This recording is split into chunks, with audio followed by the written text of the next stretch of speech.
Good morning, everybody. There's a little change for us. We're doing our performance in the morning instead of in the evening, so thank you all for being on time, and you all look great in your swag. We love that. And I am super, super excited about today. We've had some very special guests during the week, but for me, this is maybe the most specialist of all of them.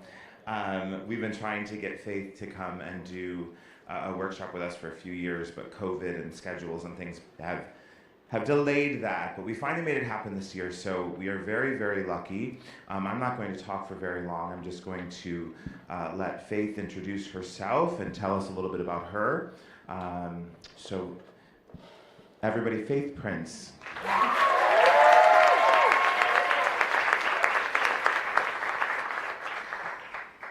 I'm just sitting here trying to be in my body. Do you know how that feels?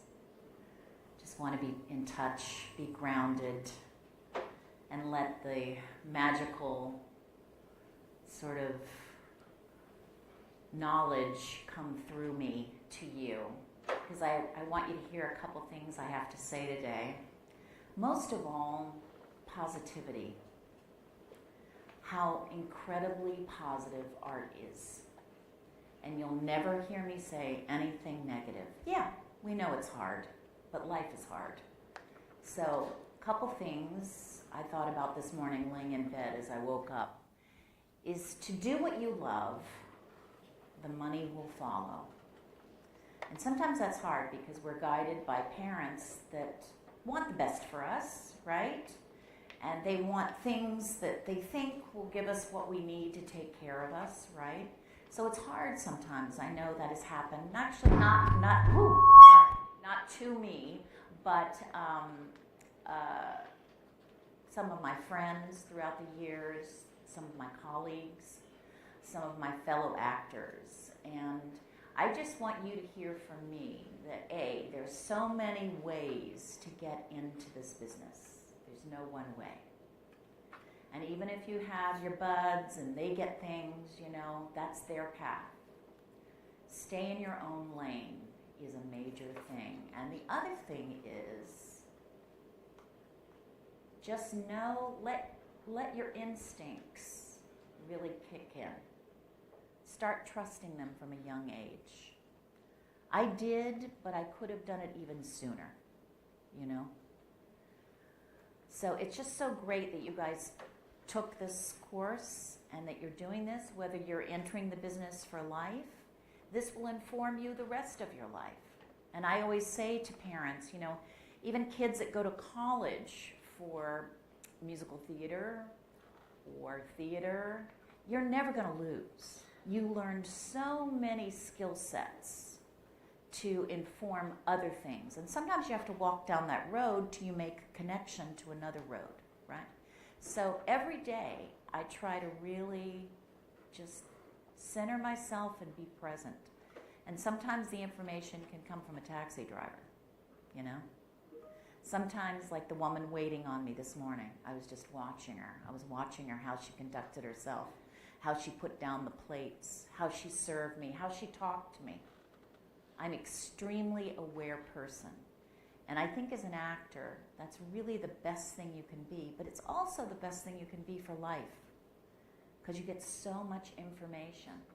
So no stones unturned. Just keep watching those people. Watch behavior. And that's the best way to learn to act, too. And believe me, I was from Lynchburg, Virginia. Nobody in my family had ever been in show business. And I remember thinking, I don't know how I'm going to get there. I don't know how. I have this desire in me, this restlessness in me. I know I need to go towards this. And every day I woke up and I thought, okay, what do I need to do today to get closer to that thing that I want, right? And you do. You let your higher power, it doesn't have to be religion, but knowing there's a higher power, that helps you get there, being aware of that, knowing thyself, right? Good therapy. Therapy is always great for actors because knowing yourself allows you to become somebody else, right? These are just things to think about. And I figure if I can, I mean, my dad was a nuclear engineer, my mom was a librarian, and I just had this thing inside of me that I thought, I have to do this. And somehow I found my path, and my path was different than even my friend's path, right? So just remember that. Like years from now, you're going to remember that. And also, any time in your life, if you find yourself flailing or I'm not sure, you know, just be present enough to take another path. I've reinvented myself a million times. I mean, if you had told me 15 years ago I'd be up here talking to you, teaching, I never would have seen it coming. And it's been the most favorite, most exciting. I can't wait to get up in the morning. I'm 65, I'll be 66, and I'm still like incredibly jazzed about my life and what I get to do every single day. And I never thought I'd be doing this. And yeah, I still perform. I don't need it like I used to need it when I was your age, but I love it. And I'm just kind of pickier about what I do now. And you do that when you get older, you know.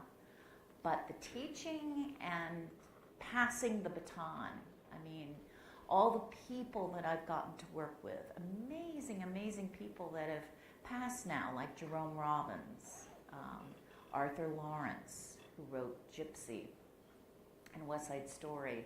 Jerome Robbins did a million shows, you know. I got them right at the end of their lives where they literally, it really felt like somebody was passing a baton, like remember these things.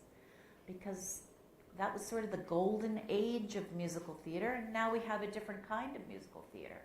But it's all important. It's important to know the beginnings, right? And it's important to know the new stuff too, because it's all of a bigger thing. It's one of the most American things there is, besides jazz. You know, it really is. So my work today with you is a little bit different. I'm not looking for performance. I'm not looking for, you know, selling yourself, and I'm sure you all can do that a million times. I'm more interested in the work, breaking down the work. And some of the things that I found, I went to the Cincinnati Conservatory of Music when back in the dark ages, when maybe there were 3 programs for musical theater. And it was life-changing for me, the things I learned there. And honestly, it was just to sort of get me centered and alert and have the tools to be able to go out in the world and really learn something, you know? So that's why training is so important. And now we have a lot of possibilities for training, so many things for training. And it's great because it does make a difference. I've worked with people with no training. They go, hey, you know, I learned on the sly. And I'm thinking, right, and it shows. It shows sometimes because you need that technique. You need to study certain things to be grounded. And that particular actor was very funny and very just naturally gifted, but couldn't always produce the same sort of outcome night to night because he did not have that technique. And sometimes it really got him in trouble physical comedy-wise because he couldn't replicate the same thing, and it drove the other actress incredible. I didn't mind playing tennis. You know, I was kind of out there with him hitting the ball. Not everybody's like that. So he had a rough time in life, and I thought, yeah, that's why we get training, you know. And that's why these kinds of conferences are so important, to sort of learn from other people and start to really see, oh, wow, this is going to take some work to really dig in, right? So today, the people I'm working with, I want you to think about a couple of things. So I look at songs as scenes. And usually in musical theater, you have sort of dialogue, and then you have the song, right? Well, I think of it as a seamless arc. So I'm a person that always monologues my songs before I learn them. And why is that? Because I think the text is the most important thing. So when you're choosing a song, if I said to you, why did you choose this? And some people say, oh, my voice teacher gave it to me, or my coach gave it to me. Well, here's newsflash. Once you own that piece and you're stepping forward, in my mind, it should be as if you wrote it. It becomes you. And sometimes we're talking about things we've never had the experience, right? And so that's when maybe we've never experienced it ourselves, but we know somebody that experienced that. We're empathic, right? We've had a friend who's gone through that. You can relate to it. And I always, some of the things, you'll hear faithisms. What doors are you going to walk through in this song? Why this song? What about it inspired you to do, right? And I'm not really big into the park and bark kind of thing, you know. Yeah, you got to have pipes, you got to have a voice of some kind, but listen to my voice. It's a character voice, right? I won't be singing, you know, like Rebecca Luker in Music Man, right? That won't be me. I might be the woman who with the urn, you know. I've been like wacky, but I've been leading women, but character leading women, right? So it's got to embody you, and that's what's so great, because there's so many wonderful characters out there, right? It not only has to be, I mean, I was never a beauty, you know, and didn't really care, because I thought, I'm a little quirky, I'm gonna get out there and kind of do my thing. I didn't worry about it too much, and that's why, you know, being a certain weight and a certain thing, I just was like, oh, fuck that, sorry. And I do cuss, sorry. But it's because I'm so passionate. And just finding that center of really, this is me. Letting people see you, right? So it dawned on me early on, not so much in college, but once I'd gotten out of college and I was starting to audition, I thought, you know, my auditions are a way for people to really see me. See me. Not the character, me. So I thought, what I choose really can implement that. And I found that going in, treating it sort of like my act. I had a little act. What was I going to do today? I started making relationships with casting people, and they started counting on me coming in, thinking out of the box. And what do I mean by that, right? Taking your intelligence in the room with you. Sometimes I would take a song and turn it on its ear. Like maybe I didn't have a 50s number for an audition for Grease, but I might take a song from Dames at Sea, you know, where's my umbrella? La la la la la. It's here somewhere, right? But then I'd have the pianist, whoever I'm working with, and believe me, I always had a special pianist so I could take in and do different things with it. I'd say, what if we put a 50s beat to that? Where's my umbrella? It's here somewhere. I need that fella to keep me dry. And it suddenly became a totally different song, and it was perfect for the genre that I was going for. And I could see the people behind the desk were going, oh, that's different. Oh, that's unusual. It was a way to be remembered. So much so, cut to my audition for Guys and Dolls, I thought, how do I walk in there and show them my Adelaide? And even to this day, people are like, oh, Faith's going to teach the comedy class. Let Faith teach the comedy class. Well, newsflash, comedy is tragedy. I'm always looking for the stakes. I'm always looking for the dilemma. I'm looking for the depth of it. Because if you play the depth of it, and it's good writing, it naturally will be funny. Because you're committed. So I looked at this role and I thought, and I had done her a couple times in Summer Stock, and I thought, my Adelaide, she's beside herself. She's been engaged for 14 years. She's fallen in love with this guy who says he's going to marry her every single time, and she believes him, and she loves him, and somehow he doesn't come through, to the point that she's lied to her mother. And think about those times. You didn't live with people like you do now. It was a disgrace in that time. So I really took it to heart. So I kept thinking, what song? What am I going to go in there and be my Adelaide? So it came to me in a dream, and that's why I say it to you, listen to your dreams.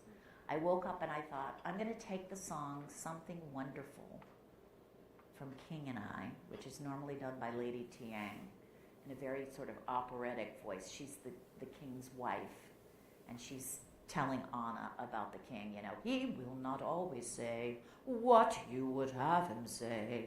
And it's very done kind of classically. But I thought, I really loved the text. And so I had my friend Scott Frankel, who wrote War Paint, who wrote A Doll's House, who wrote Grey Gardens. He was my pianist at the time. We started out together. And I said, what if we did a different version of Something Wonderful? He will not always say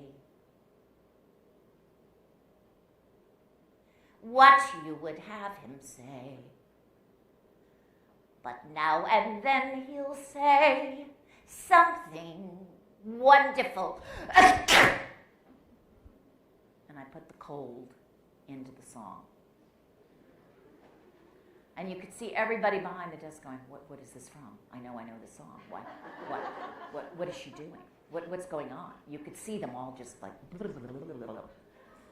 it so blew it out of the water.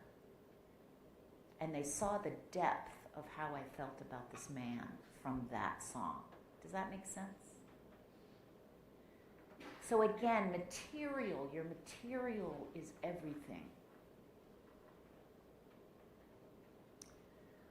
Gender benders, taking a song that's normally I know you talk about this, taking songs that you would never be cast, but maybe you respond to the text in them. Didn't you guys do something last night where you did that? What did you learn from that last night? You?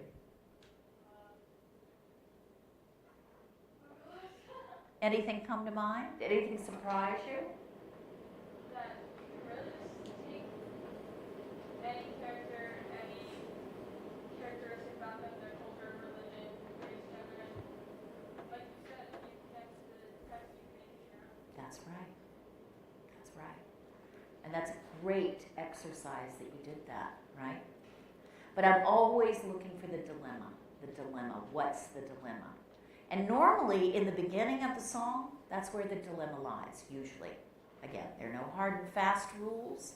But that's why I always tell people with cuts, it's hard to start at that place in the middle of the song. Because you're standing up there, I don't know who you are, I don't know what your story is, I don't know what the dilemma is. So sometimes you got to take a piece of the beginning and then cut to the end, right? So those cuts are really important, and they make me mad because I wish they'd just let you do the whole song, right? But they got to, because a lot of times they have to get through a lot of people. But again, look at that. Look at those cuts, and that's why today I want you to do your whole song. But if we were making cuts, you still wanted to have a beginning, middle, and an end. 3 acts. So some of the questions I'm going to take you through today is how I sort of look at material and break it down. And it's, if any of it speaks to you and you can use it, and I hope you can, it's just a little bit different thinking about it. Plus carving out your space. You'll hear me say that. Because when you walk into a cold room or on a stage, and I'm walking in, I'm thinking, oh, where was I? Oh, yeah. I remember. It was September. It was September 10th. It was midday. It was just a slight hint of autumn in the air. The leaves were just about to turn. And I remember the wind. And there you were. Again, you see, I've got my own movie going, right? Makes such a difference. And when you can see somebody walk in and just take a moment and capture that, makes such a difference. And it does two things. Your brain attaches to the scene. Your heart rate starts to come down. You start to imagine things, right? Your imagination is so powerful. And then you can begin the song. And you're in it. And again, who are you singing to? What do they have on? What are the color of their eyes? What mood are they in? Why now? I always say, what's just happened that you say the first line, right? To the song. Some of these techniques can really make a difference. And discussing the arc of it, it's got to have an arc. What's the change? What's the shift? Because if you sing that song and nothing's changed, it sort of hasn't done its job, right? So just some deeper things to think about and sort of break down. And I found that I couldn't wait to get in the room and sort of carve out my scene. And they could be eating lunch, they could be on their phone. It didn't matter to me because I was going to do my movie. It really sort of lightened my load. And I found that when I took my imagination in and I took my creativity in, casting directors they couldn't wait to see what I brought to the table. And I started getting put in things and thought of in things, and I started making my own little stamp. And I was unusual. Sometimes I was between the cracks. I really wasn't the leading lady, and I really wasn't too charactery. I just was kind of in the middle. But you know what? Whatever I put my hand on, it was specific. Specificity is the word. Specific. What is your point of view in this? And if you think about material, people go, oh, and I go, why did you choose that? I don't know, I liked it. Usually it's a deeper meaning. Usually there's something in it that you really do connect to. So look for that, because that deepens your specificity. Does that make sense? So today is not about just performing. It's really about thinking through it, breaking it down, connecting to it in a deeper way, right? Because your connection to your text is going to change your life for your auditions. It really will. It goes from just pulling something the night before, and even if it's, even if it's 8 bars or whatever, if it really means start having things in your Bible that you can pick from. I only had maybe eight songs, but either I would change them, make the accompaniment a little different, or do it in a different way, or do something that had been an up-tempo, a ballad. I would think out of the box like that. And that kind of put me at ease because I really knew it. It helps if you really know your material. And if you don't, you're really hanging on to the story you're telling, Sometimes we don't have time to put a lot of time into stuff. Somebody goes, I want to hear you, do that song to see if you're right for that role. You have to think on the moment, right? So then I'm going to commit to it like I've known it all my life. I'm going to pretend. I'm going to act as if, as Meisner says. And that's the other way into something. If we've never experienced it, we don't know somebody that has, but what if this were to happen to you? I've played so many characters. I played a drug addict.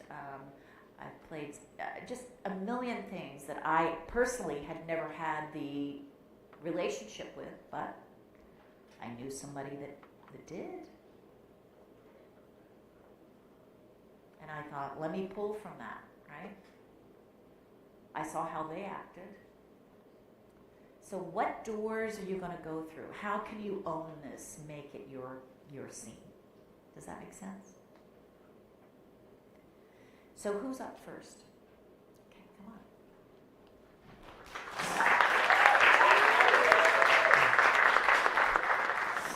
And I'd prefer it if you didn't like sing right into the mic. Like the mic's going to pick up what we're doing, but you can kind of just be in here, and we'll talk through. So tell me your name. Morgan. It's nice to meet you. So what did you choose today? Oh, Not for the Life of Me. Do you relate to the song?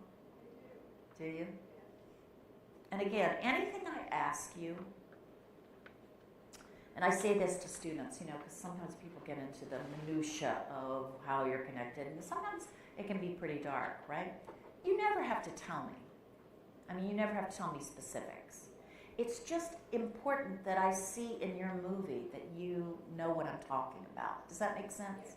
So I'm not looking to get into anybody's psychology per se. Sometimes we have to go there as a teacher, and I might say, wow, that's, you kind of go to that dark place every time. Do you see that? I see that, and we might want to look at that, right? But I'm not looking to sort of uncover your movie as much as I am to help you sort of put it in there. Does that make sense? Okay. So if we were talking about the song, is there 3 acts? No, the song. Right, but what is the verse saying? What is it laying out? What's the dilemma? That she has a dream. I have a dream, and I want to go for it, but there's something holding me back because it's like doubt in myself. So it's a trepidation, right? So that's the dilemma, isn't it? Because you can't really go for something. Because I'm uncertain if I really want it. That's but right. I know that I want it in my heart. Exactly. So trepidation is in the first act, right? Then what's in the second act? Never mind, I know I'm going for it. Okay, so you quickly gather yourself and you think, I'm going to push through this trepidation. Fuck it. Right? Right? I'm going to go for it, right? So what's the third act? Doing it with confidence. So now, you're not trepidatious anymore. You're owning it. Somehow, by pushing through it, you're wearing it, right? Okay, that's the arc. So you see, you're very different at the beginning than you are at the end. And I don't know about you, but for me, that's what I'm always looking at in a good song. That's what I'm looking at in a good role. I want to see the payoff, right? Because even as an actor, if you're in a show and your character doesn't have a payoff, how much fun do you think that would be to do that 8 times a week? Not very exciting. And sometimes I even call an actress that I know that has done the role. I've done that before. And I go, I'm not seeing the payoff here, honey. Thankless. I've had that before. I go, well, good. Now I'm seeing what you're seeing. And unless they rewrite that, it's not much fun, right? So as much as we want to do anything, and believe me, I don't know if you remember that commercial, Let Mikey Eat It. It was from the 70s. It's a long time ago. But the brother would go, Mikey will eat anything. I was kind of like that girl. I'd jump into anything and do almost anything, right? I got to be more discerning, right? Because you need that payoff. You need a payoff in the song, right? We learned that this week. It was like, just because you're offered a role and it doesn't resonate with you, say no. That's right. That's right. It's okay to do that, And I know in the beginning it's hard because, you want to get out there and you want to get seen, right? But again, you have to be true to yourself, right? You want the result to pay off for you, right? Okay. So face front, I want you to think about this scene. And again, never have to answer me. Just think about these things. Where are you? Make it somewhere you know well. What month? What time of year? What's happening season-wise? You know how like on an October afternoon. There's a chill in the air, and everything. I don't know. It always reminds me of being in school and football games, and things like I let things just wash over me, and I go, oh God, I remember that. I was so excited to be in that moment and how that felt, right? But there was something pulling at me. Maybe something was darker. The leaves were dying. Fall is a time when it starts shedding its skin, right? And it's a different time of year. It can mean a lot of things, right? So pick the moment. Like, is this in the spring when you want to go to do something? Again, I always attach it to something, right? I love holidays because holidays are loaded, right? Because we want the highest stakes we can possibly have, right? Musical theater is all about stakes. If you can up the stakes, it's much more exciting, right? So just think about what time of year. I want you to think about, are you inside or outside? I want you to think about the light. Is the light coming from the sun? Is the light inside coming from a fire? Is it dim? Is it the beginning of a morning? Is it exciting? Is it dusk? I like thinking about all those things, right? All right. And who are you sharing this with? And you don't have to tell me. Who are you sharing this with? I'd love it to be somebody specific, not just the world, right? Who would really want to listen to you and your dilemma, right? What are they wearing? What mood are they in? Where are they at? What are the color of their eyes? How are they dressed? Are there any smells in the room? Smells can evoke many, many things. Is it cold or is it balmy?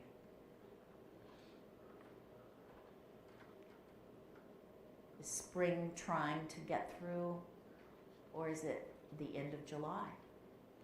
Again, everything makes a difference, right?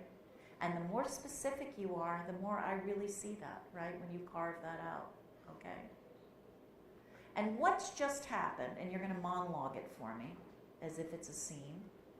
And if you've never done that before, have you ever done that before? No, just monologue the song? You've done that before. Okay, good. Because it is hard to do. And it's... That's right, and the cadence, right? Because that's usually how we learn something. So I'm asking you all to look at it as a scene first. No cadence, right? What's just happened that you have to say the first line, which is what? Studied all the pictures and magazines and books. I memorized the subway map too. Have you? Great. See how important that is? That's where the imagination starts. You start going, oh man, I'm obsessed. I'm obsessed with this. I can't wait to maybe start doing this, right? Again, how that ignites the text, right? It's not just you saying it. It's like, oh my God, I looked at everything. I looked at all the magazines. I looked at the subway map. I memorized it, right? And again, it's not in cadence. It's just a scene, right? Keep going. It's 1 block north to Macy's, 2 to Brothers Brooks. Manhattan, I prepared for you. Certainly are different from what they have back home, where nothing's over 3 stories high. And no one's in a hurry or wants to roam. But I do. But they wonder why. They said I would soon be good and lonely. They said I would sing the homesick blues. So I always have this ticket in my pocket.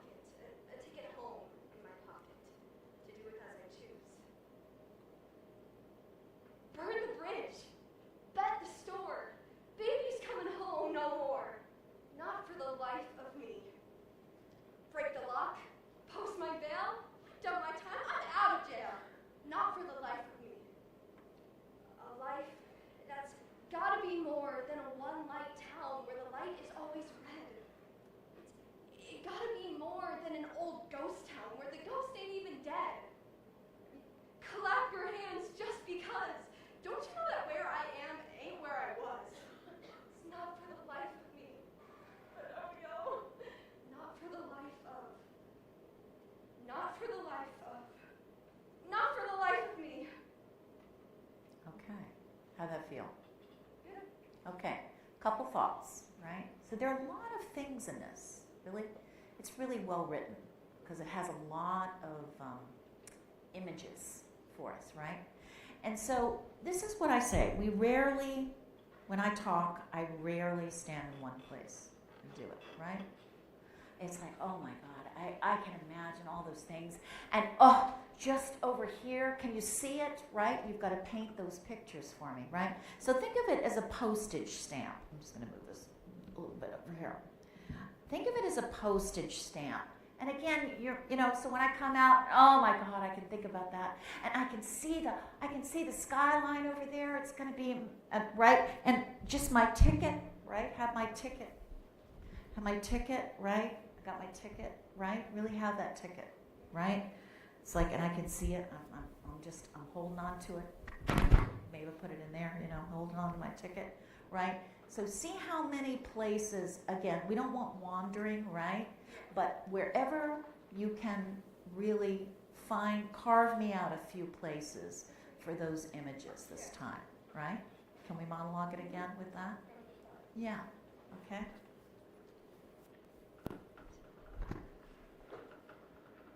And tell me the story. Again, you're outlining it for me, but tell it to me.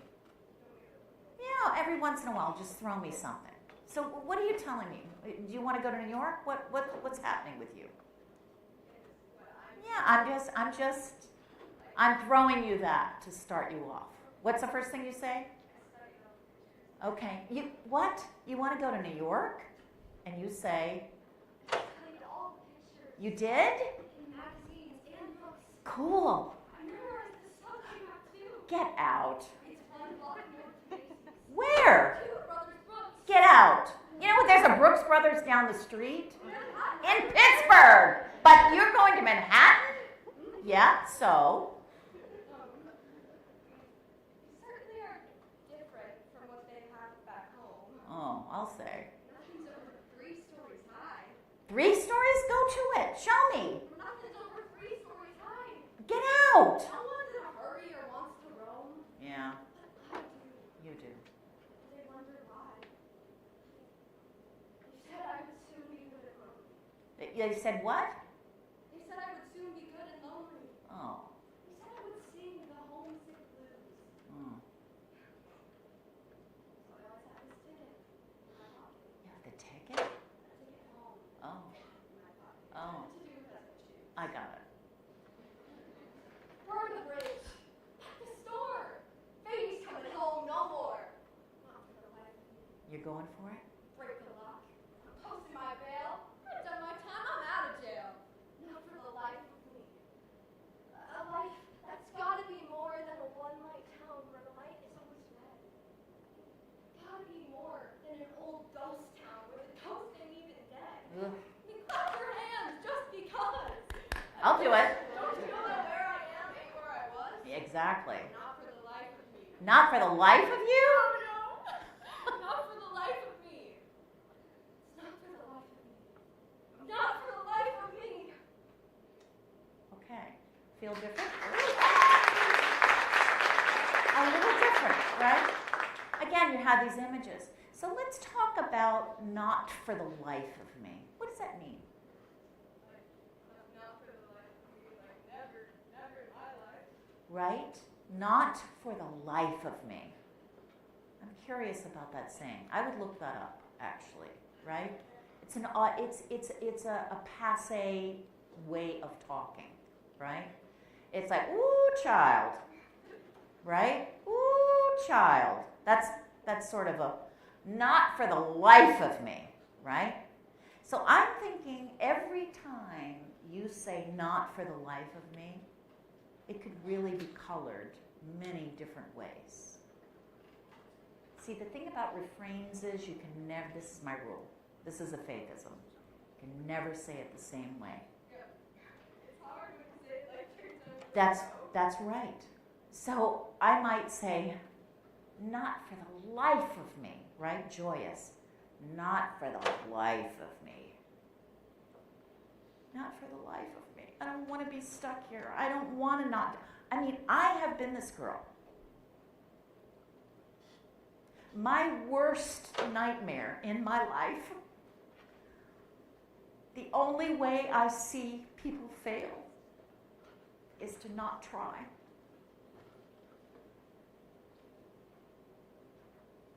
The biggest thing you can do in life is put yourself out there.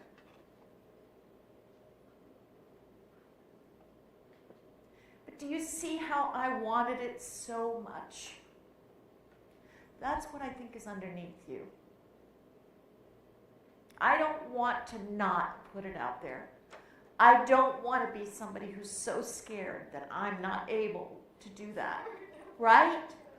That's what's driving this song.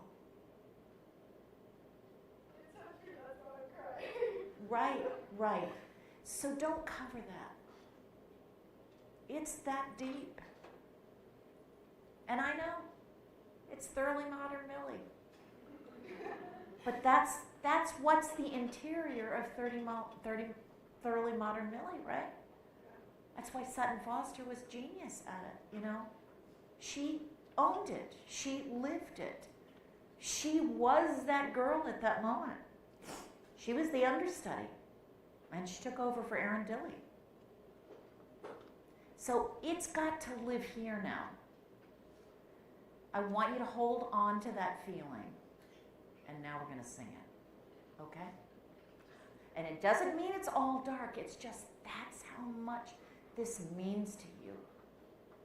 And I remember thinking that the only way I'm going to fail is if I don't try. I cannot not do it. That's how bad I want it. So even if it scares me, even if it could not work out, at least I put myself out there. I am not going to be one of those girls that talks about it and doesn't do it. Right? Okay. When you're ready.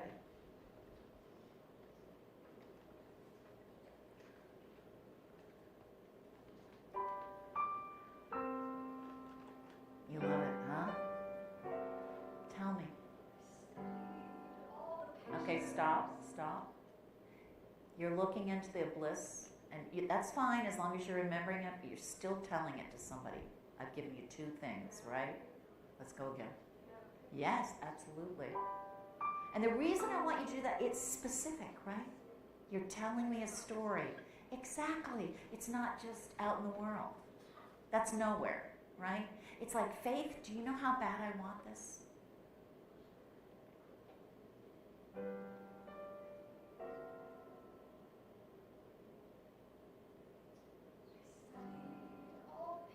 Yeah?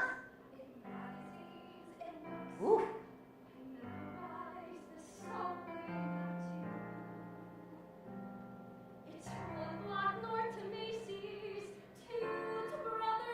Oh, I love Brooks Brothers.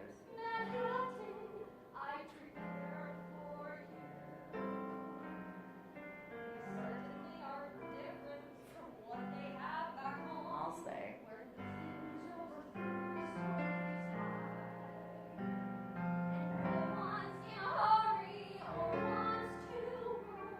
Boring. You do?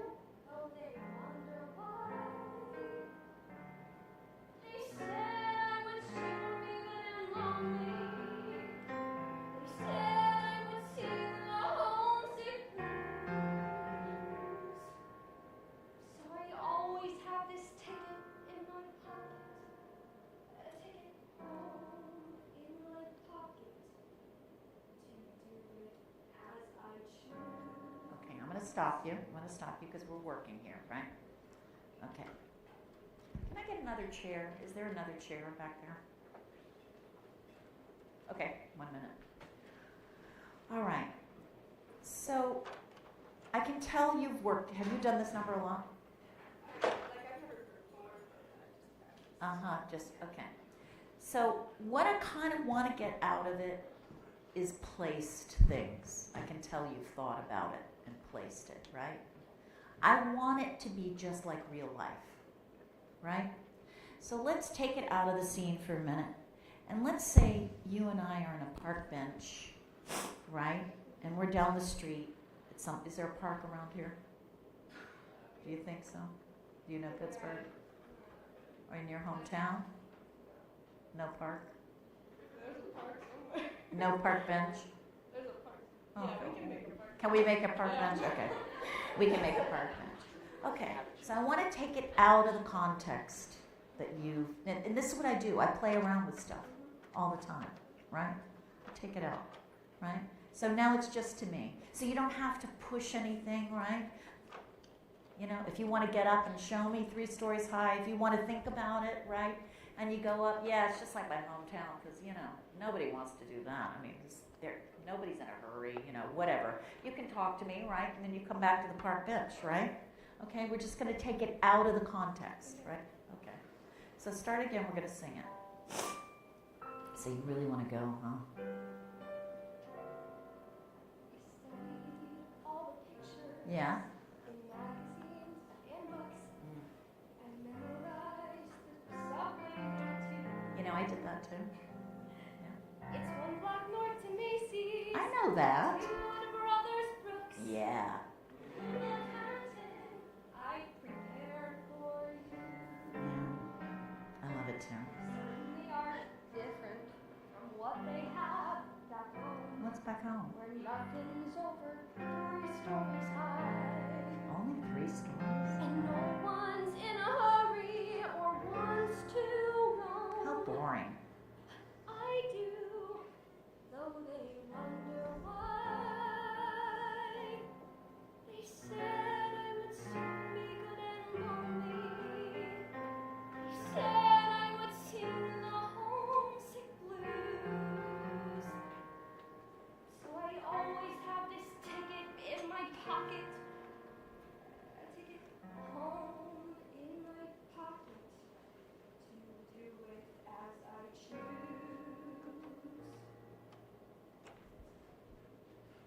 Burn the bridge, bet the store, baby's coming home no more, not for my me. Break the lock, post my veil, done my time, I'm out. Not for the life of me. Can I go with you? That's gotta be more than a one-light town where the light is always red. It's gotta be more than an old ghost town where the ghost ain't even dead. Clap your hands just because don't you know that where I am and where I was. Not for the life of me, but oh yo, not for the life of, not for the life of, not for the life of me.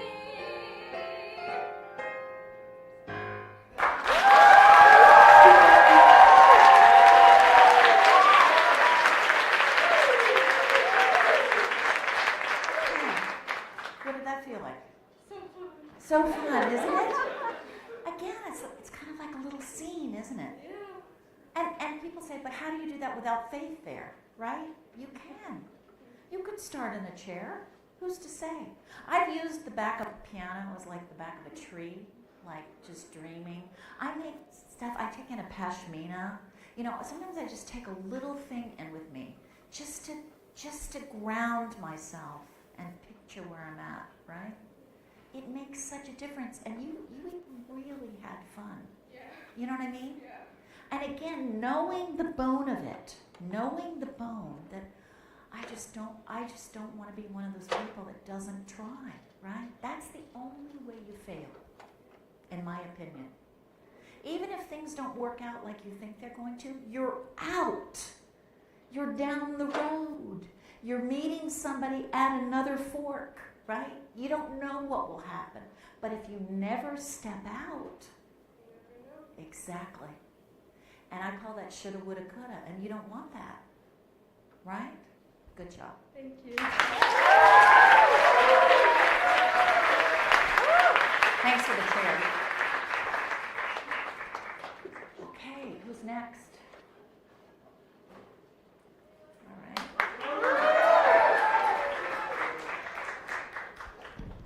Okay. Hey. Hello. Ooh, you're a tall drink of water. I like that. Tell me your name. Wesley. Wesley. Great to meet you. I keep yelling into my mic. Sorry, honey. The sound guy hates me. All right. Okay.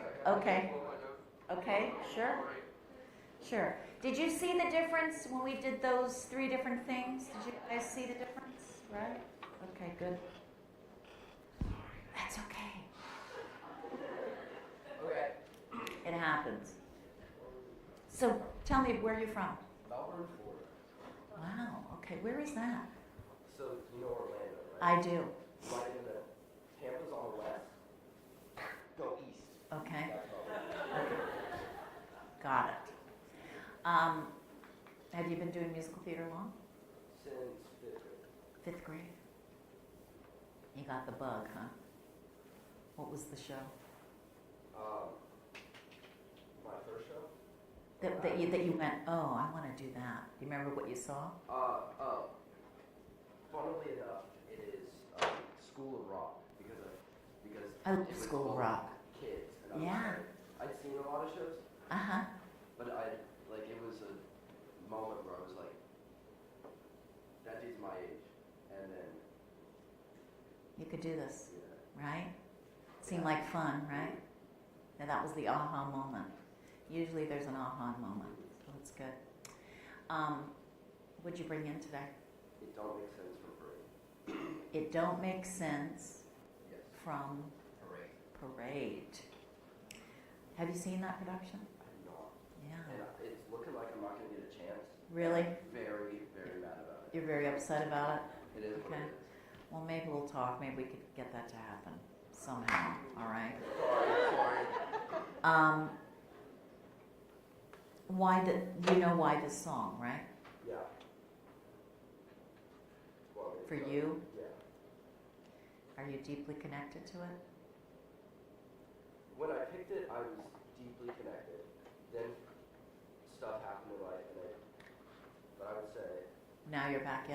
yeah, I'm back in. And sometimes we're back in a different way, Yeah. right? I mean, I've done songs for 30 years, and they mean totally something different now to me than they did 30 years ago.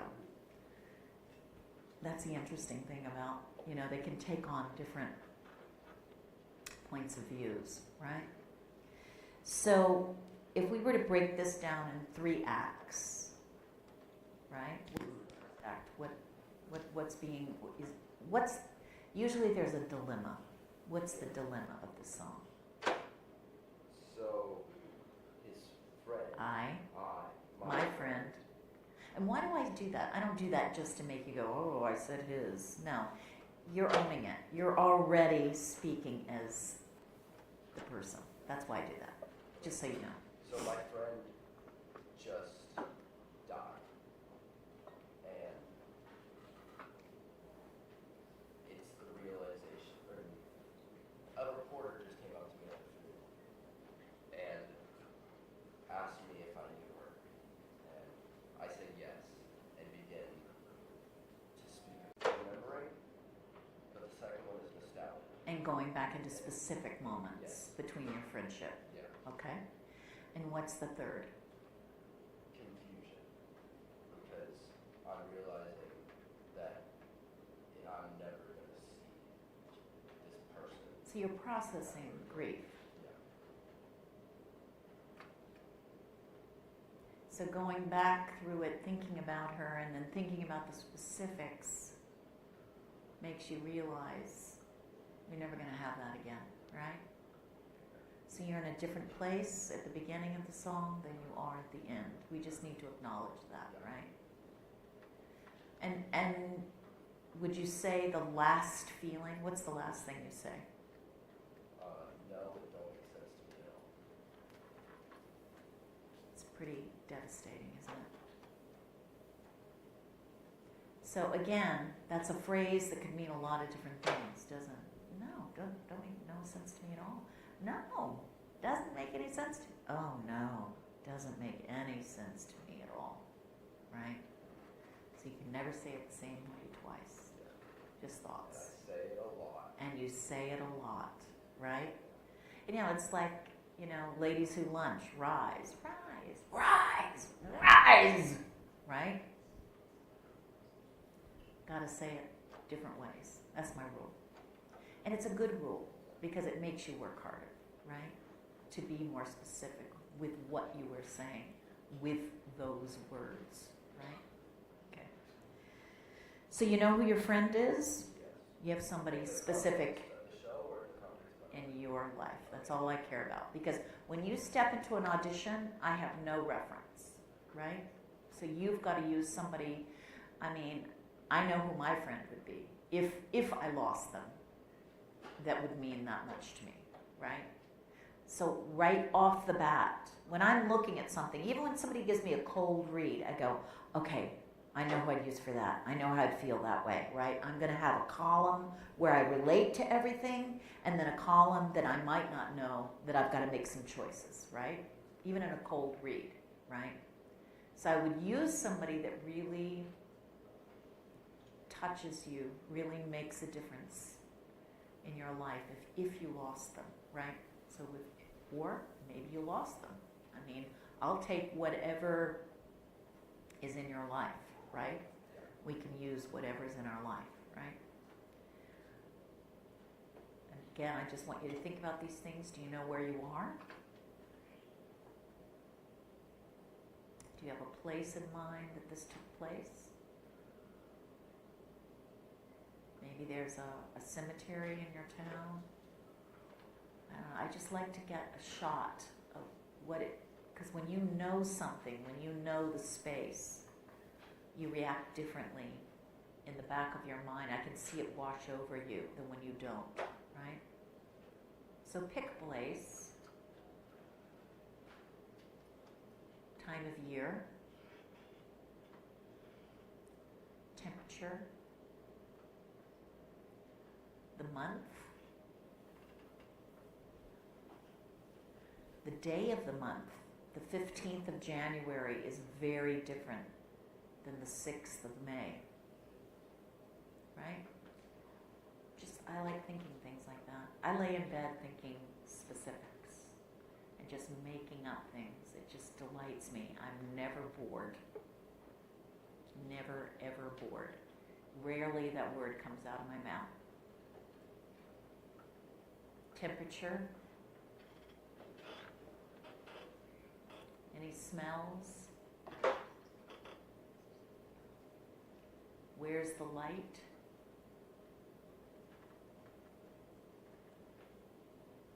And what's just happened? You have to say the first line, which is what? Did you ever hear her laugh? When she laughed, you swore you never cry again. Okay, now can you say it like you mean it? And speak up just a little bit so everybody can hear you. I'm not using the mic today. Sorry, parents. I'm trying to get you away from performing as much as just being, right?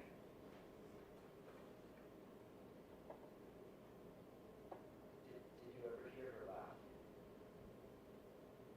When she laughed, you swore you'd never cry again.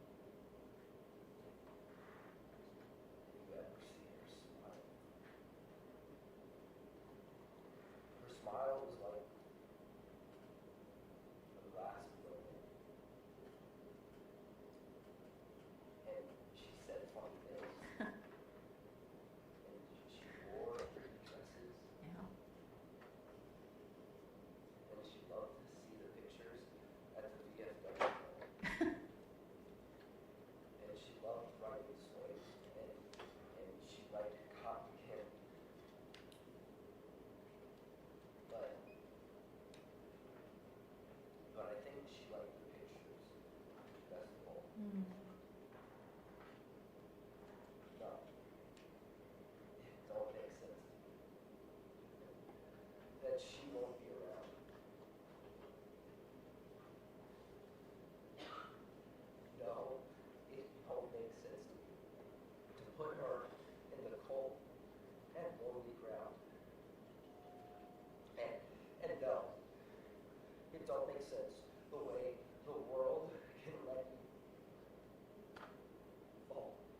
Okay.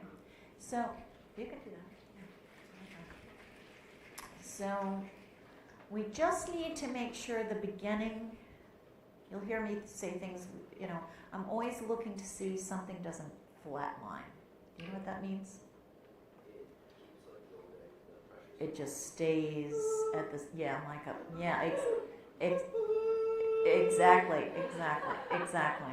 exactly. So we want to make sure nothing flatlines, right? So you know how, here, sit down a minute. So you know how when you're remembering somebody and you go, oh my God, she used to make me laugh so hard. Really. Once she laughed, oh my God, I was never gonna not smile again. I mean, she was so funny, right? So we gotta start lighter, and remembering the fun things, right? Yeah. Right? And it was great, because you brought it down and you were digging in, and I saw that. But we gotta wait for that at the end. Does that make sense? So in the beginning, let me know what a riot she was. And those pictures of the VFW, I mean, for some reason, I don't know, she loved those pictures, I mean, it's quirky, right? So we can keep that lighter at the beginning, right?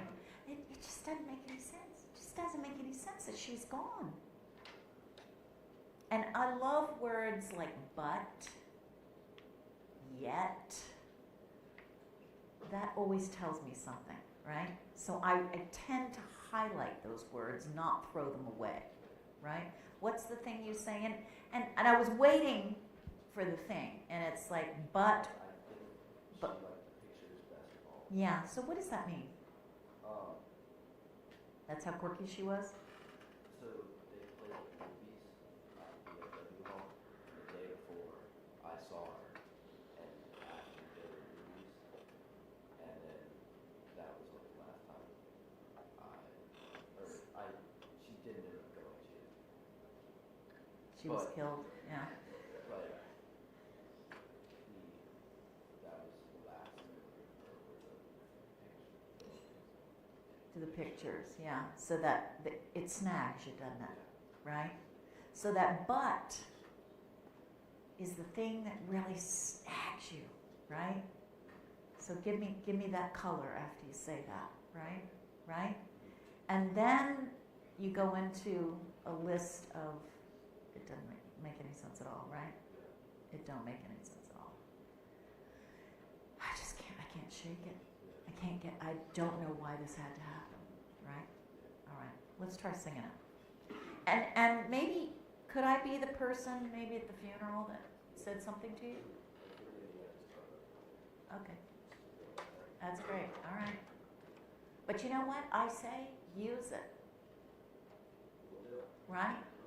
Because when hard things happen, sometimes we get sick, right? You know how like when you get stressed out or something happens, we get a cold.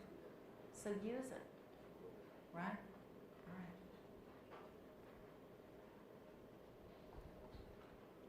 All right. So you knew her.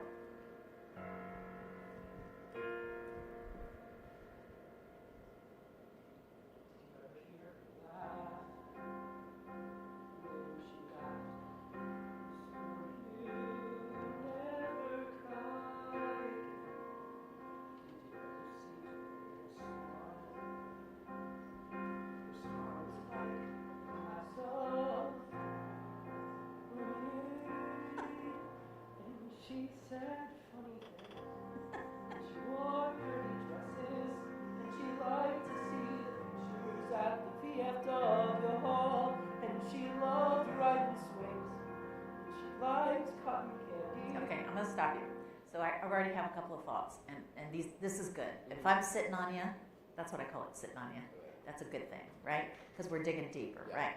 So I just want to talk about this. So one of the things I love in songs, we sing things and we don't know what's coming. Yeah.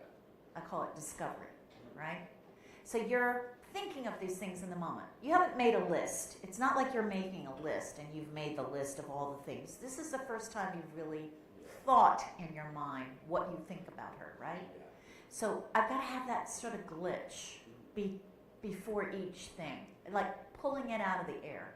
Yeah. It's like if you were to ask me about my mother, right? I'd say, oh my God, she's got the funniest cackle. And she's just, you think she's going to be serious. But then she's really wacky. I mean, you just go, wow, that's your mother? You know?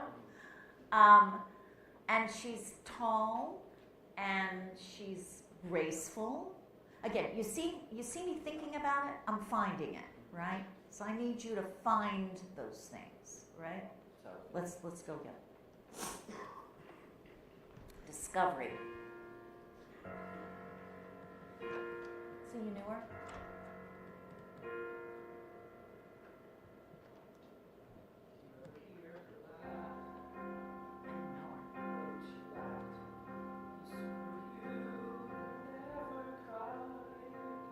Okay, I'm gonna start again. Don't start. See, you're starting in the place you end. So I'm asking you to change that. You're launching into, oh my God, did you ever hear her laugh? Yeah. Ah! Wow. I'm telling you, if you did, so don't play the end of the song at the beginning, right? Right? Yeah, I got you. Get this mic, okay.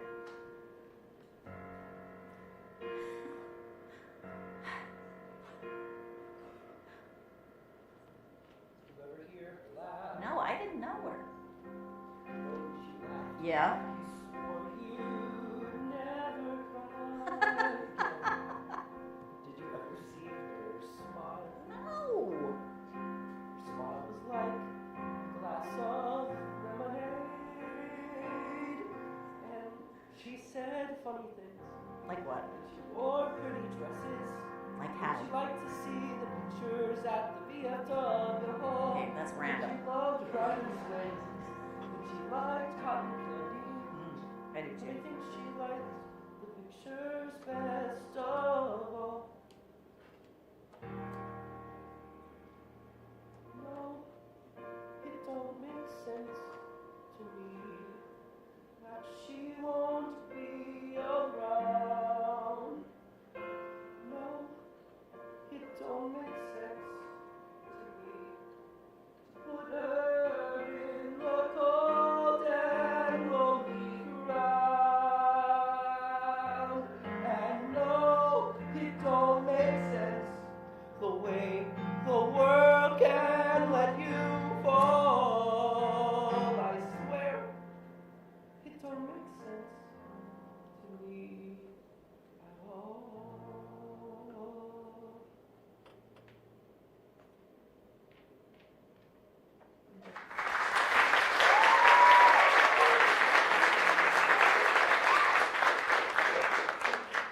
How'd that feel? Definitely different. My impulse was to say weird, but I don't think it's weird. Uh-huh. I think it's different. Uh-huh. Kinda like- What would explain to me what's different about it?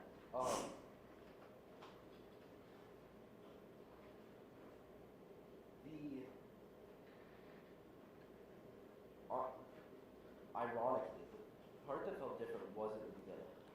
It was the end. And I don't know if it just felt,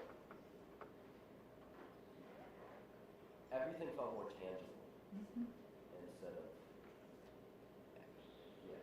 Well, you know, the thing about death, I have found in my 65 years, is it evokes opposite things. Yeah. It's not just sad.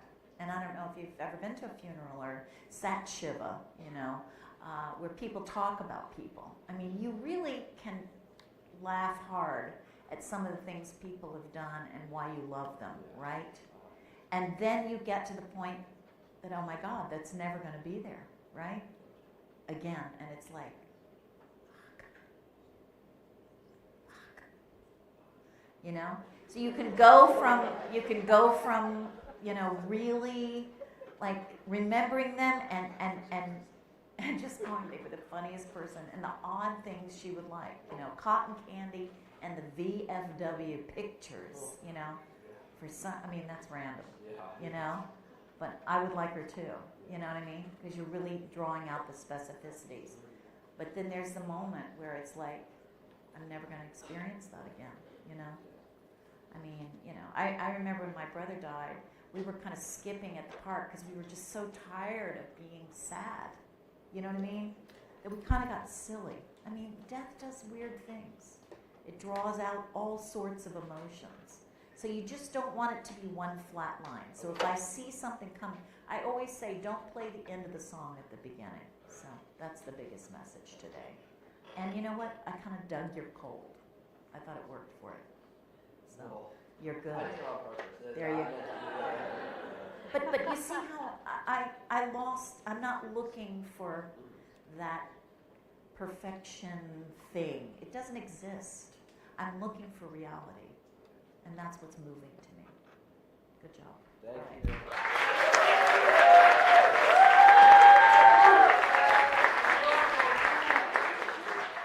right. Hey, darling.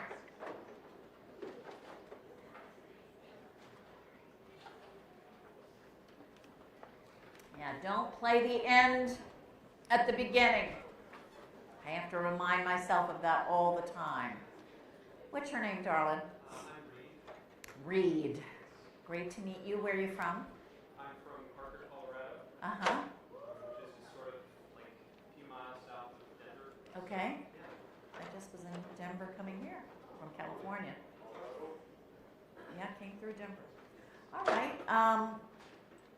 How long have you been in musical theater? I've been doing musical theater since I was in seventh grade. Okay. Wow. Good long while. Good for you. What'd you bring in today? I'm going to sing Wondering from Bruce Masterclass. Okay. Wow. That's mature. Yeah. All right. Can you relate to the feelings? I can relate though. Can you? Good. Good. Hey, look at you. All right. Because sometimes, you know, when being in love or being in a relationship, you know, at certain ages, sometimes people can't relate. And again, we can always go to the what if you couldn't, but it sounds like you can. So that's good. I always just like to really pick material, though, that I can get my hands in, right? So if we were to divide this song in 3 acts, what's the dilemma in the beginning, do you think? I would say the first act is that I Good, smart. have sort of fallen in love with someone, but I'm a little confused by it. I think I'm a little unsure whether it's the right thing or what my next steps are or what to do. And then I think the second act is So trepidation. yeah, and then I think the second act is me just thinking about how special this girl is and What it could be like, maybe? yeah, what it could be like.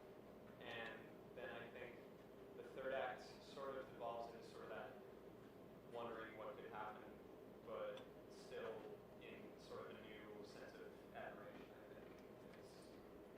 New admiration? I think. Interesting. What does that mean? I think just after thinking about like why she's so special, Uh-huh. I think just sort of that new feeling of it could not happen, but like it's I don't really Special. It's just special. How special it is. Yeah. Okay. So we've gone from, I always like to see the extremes, right? We've gone from trepidation to sort of being in it and really feeling the whole, what it feels like, what it's done to you, Yeah. right? Yeah. Again, and we're going to, I always say, you know, like when you're in a windsurfer, we can't get from one point to the other point in a straight line, right? We've got to tack there, right? So I never want to feel like we're being at the end, at the beginning, right? So you know who you're singing this about? I hope you have somebody specific in mind. Okay. So it's, again, you can always tell when somebody doesn't. Everything registers on your face. Everything registers. The stage is like watching something in infrared. That's why it's so incredible to do your specific work, because you can see it. You can see it when it's not there. You can see when the work hasn't sort of been enlightened, right? You can see everything. That's why it's developing that technique, doing the work, talking about it, walking into it, seeing it, all of that makes a tremendous amount of difference. Because just getting the notes and being able to sing it, that's kind of the easy part. The intricacy of it is the most delicious thing to me. Right? So it's got to be somebody specific. And you said that trepidatiously, right? Yeah, I think because this was the person I'm thinking of was someone that like I did have a relationship before, but like now we're not. But I can recall that feeling that I felt. I'll take it. So that's what I call walking through those doors. Yeah. Right? Yeah. It's not, maybe it's not now, but it was clear when it was. And that's all we need. We don't have to have it now, right? I'll take and use anything I can that's real, right? Okay, so we know who it is. Okay, good. You know where you are. And again, you don't have to tell me. I just need you to pick a place. Maybe the most romantic place you can think of that you've ever been. Something that took you out of the reality you're in. And really, it was such a different... Like when you first fall in love, everything, I always felt like everybody knows. I'd walk into a store and I'd think, oh God, they know. They know I'm in love, right? Everything changes, right? Just thoughts. Inside or outside? You don't have to answer me. Is it on a beach? Is it in the mountains? Is it down a trail? Is it where your grandparents live? I'll take anything you can think of in your mind. It's kind of a magical, because we want to feed the stakes of it, right? The higher the stakes, the more interesting it is. Time of year, month, day of the month, time of day. Dusk is very different from midnight. Very different from 3 o'clock in the afternoon. I always love light. Where is the light coming from? How does that paint the picture? Any smells? And what's just happened? You say the first line, which is what?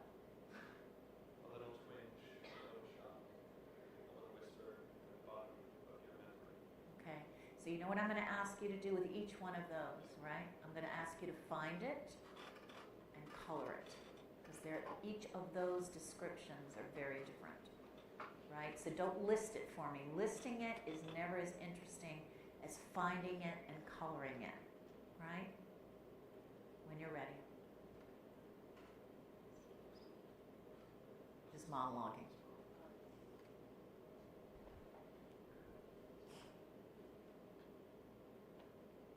Twinge, a little shock, a little whisper at the bottom of your memory.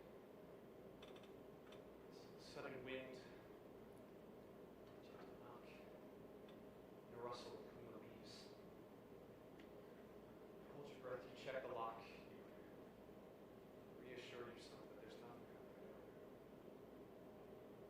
you're wondering. You're wondering. You're wondering what that was. Nothing's gonna happen. Nothing's gonna happen. Turn a key, flip a switch, you settle back into the blissful unfamiliar. You close your eyes, but there's an itch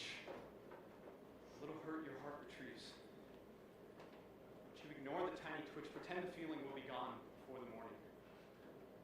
But you're wondering. You're wondering. You're wondering. Nothing's going to happen. Nothing's going to happen. But wouldn't it be fine to share the weather in her eyes, her hair, her footsteps as she climbs the stairs, the shadow in her light? And everything you know is true, and everything you want to do, and everything that makes you you, lights against the night. Nothing's black and white. But you're wondering, you're wondering what to do. You're wondering if it's true. Nothing's going to happen. Nothing's going to happen. Okay. All right. Nice. All right. So let's sit down. So a couple things come to mind in this. So you're trying to convince yourself, right? Because you know when you feel somebody's attracted to you, and you feel it inside, but you're scared to feel it, because if you feel it and then it's not happening, what does that feel like? Not good, right? Right? So this isn't happening, right? This is not happening. It's not true, right? So this song has a push-pull to it. I love push-pulls. Most comic characters do. This is not comic, right? But most comic characters have a push-pull, right? So if I were to say, the beginning is like trying to, okay, this is not happening. This is not, I'm just making it up. I don't know. I got it in my head. It's not happening. But if it did happen, you've got a big but in there. I heard that, right? You know I like buts, right? But then you've got to show me the sheer joy. You can't keep playing the trepidation when you're living in the fantasy of what it could be like. So you've got to really pour on that. So I go from, it's not happening, it's not good. But if it did, oh my God, I would feel so incredible. It would be wonderful. It would be exciting. I don't even know what I'd do with it. It would be so great. But it's not happening. It's not happening. It's not. No, not going there. So that's the beauty of the song, right? Starts out one place, goes to another, and then goes back. It's like, why am I even thinking of this? It's not going to happen. She's married. What was I thinking? She's got kids. She's not going to give up this. It's like, stupid for even getting involved in this, right? So you go back to that, right? But you've got to give me that joy while it lasts. You can't keep playing the angst of it, because guess what it does? Flatlines, right? We don't want it to flatline. Okay. And the other thing is, who do you think you're sharing this with about her? Because she's not in the room that I can tell for this moment, right? You're thinking about it. So I would put somebody in the room, and I can be it for now, sharing with it. And it's just you're trying to work it out, right? And I guess in the play, you're probably in the room by yourself. I hate that. Not that I hate that, but even when you're in the room by yourself, you have to be like telling it to the audience. Do you know what I mean? Like it's another person. Yeah. So, that's our, even in a soliloquy, you got to do that, right? Okay, let's sing it with those thoughts in mind. And feel free to get up whenever you want. We can start here, and you can go where. And I'd like to see the window and all of that over there. Maybe walk to the window and describe that. That's a chance for a scene, right, in the story. Okay.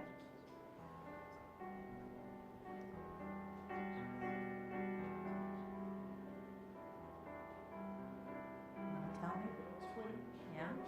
Yeah? and then a whisper at the bottom of your memory. Yeah. Sunny wind, gentle knock, and then a rustle in the leaves. All right, I'm going to start you over. You got to find that. Even though it's fast, you got to find them. You got to find each one. A little dum, a little ba, a little whisper. You see how that glitch?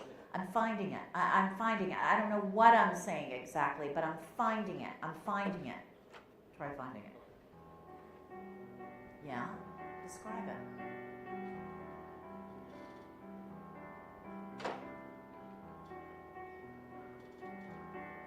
Really think about it. A little twinge, a little shock, a little whisper at the bottom of your memory. Yeah. Sunny wind, gentle knock, and then a rustle in the leaves. Hold your breath, you shake the lock, you reassure yourself there's nothing at the window. Go to the window. Go to the window.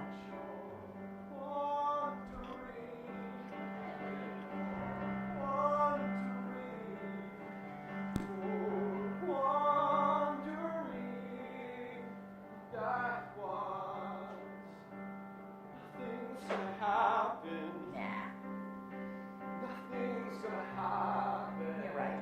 You're absolutely right. Turn a key, flip a switch, settle back into blissful, unfamiliar. Let's do. Close your eyes, there's speech, a little hurt your heart in the trees. Would you ignore the tiny twitch, pretend the feeling will be gone before the morning?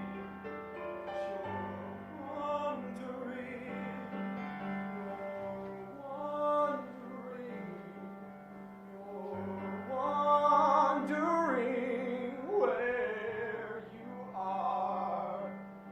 Nothing's gonna happen. Yeah. Nothing's gonna happen. Wouldn't it be fine to share the weather in her eyes, her hair, footsteps as she climbs the stairs, Yeah. shadow in her lies, and everything you know is true, and everything you want to do, and everything that makes you you. Not against the night. She must be something. Things can work. No. Never is. You're wondering, you're wondering, you're wondering what to do. You're wondering,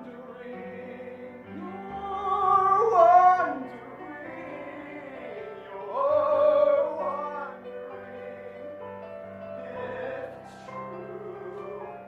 Nothing's gonna happen. Yeah. Nothing's gonna happen.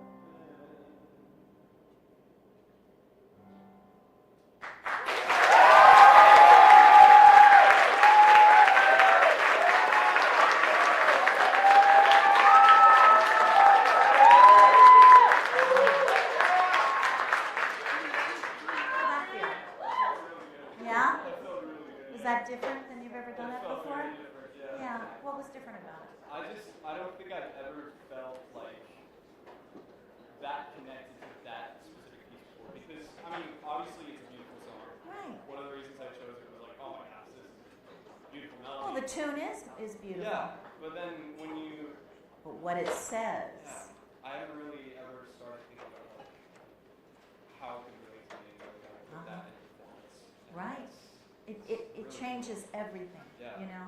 It really changes everything, and it's just so moving. Yeah. You know, and I would just say, if I had a little note to put in your pocket, just think about, it's not, what are the words when you say it's not happening, it's not, nothing's Nothing's gonna happen. nothing's gonna happen, nothing's gonna happen. Really think that's not the same every time. And it's like, and maybe at the end it's, oh shit, nothing's going to happen.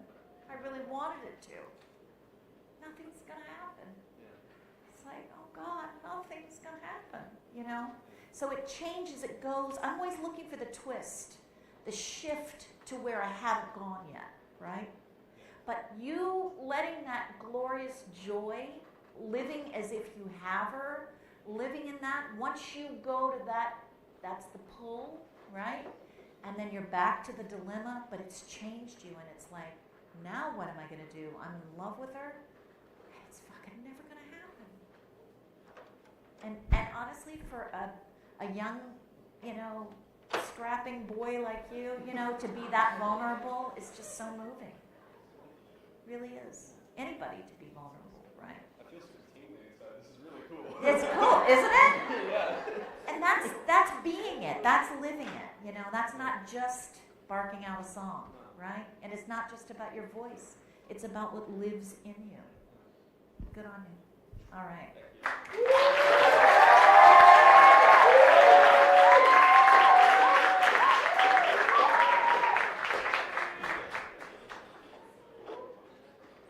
Any questions? Any questions? Any questions? Do you have a question? You in the back? No questions? Come on, you guys gotta have questions. Yeah. What, darling? You know they got it for me. Isn't that nice? I just needed a shot. A little caffeine. Any good questions? Okay. Ouch. Did you have a question? Uh-huh. Then, all right, yeah. Yeah. Yeah. I just realized, you know, somebody asked me to come to the Yale Cabaret Conference to teach, and I had never taught before. And I was really scared because I thought, I know how I do what I do, but I've never really broken it down or talked about it, you know. And then I got in the room with somebody and I had all these thoughts that I just have naturally with myself. And I noticed by asking the questions I asked myself, it really changed the way people slipped into the scene of it. And that's why I thought, oh my God, this is really fun. Like, this is more fun than even me doing it. Like, to see somebody else transform and take these things on and have that tingly feeling, you know. That was the best feeling I've ever had. And finally, I always had this person like tapping me on my shoulder going, this ain't it, kid, this ain't it. And I thought, what else is it? Well, it was teaching, you know. And so I just started pulling on all the things that I used to do myself to prepare for something, you know. And I thought this could help somebody else. Plus, when your brain attaches, I think, because you could see them being nervous in the beginning, and then once you settle into the scene, that all drops away because your mind is having to attach to the scene. It really helps the nerves. That's what I found, right? So just thoughts. Yes? So when they're singing, they kind of have like a kind of dialogue going with you where they kind of pick out and go back. You got it. You got it. So I'm wondering, how do you do that in a soliloquy without just singing in one place? Like you have. Well, you don't, I mean, even though like you and I are up here, I may not look at you the whole time. I may have a task and look out, right? Take a sip of something. Right. And by the way, I'm a big Meisner fan. If you ever have trouble with something, you know, find something in your bag, develop a task, just see if it changes the, you know, maybe accomplish something while you're doing the song. It sort of takes the onus off. The tasks really help, right? But, you know, even if I'm doing, shall I tell you what I think of you? You're spoilt, right? Which is Anna's soliloquy and the thing, you know. Yes, Your Majesty. No, Your Majesty. Tell us how low to go, Your Majesty. I may veer from the person, right? Because it's in my mind and I'm pacing and I'm talking, right? So finding that space, even though I'm talking to the king, right? And like Adelaide's Lament, you kind of do break the fourth wall there, right? And you're using your audience as the, it's like, it says here, it's like, did you hear that? It says here. And it's like, you know, so you're kind of using the audience as another character, right?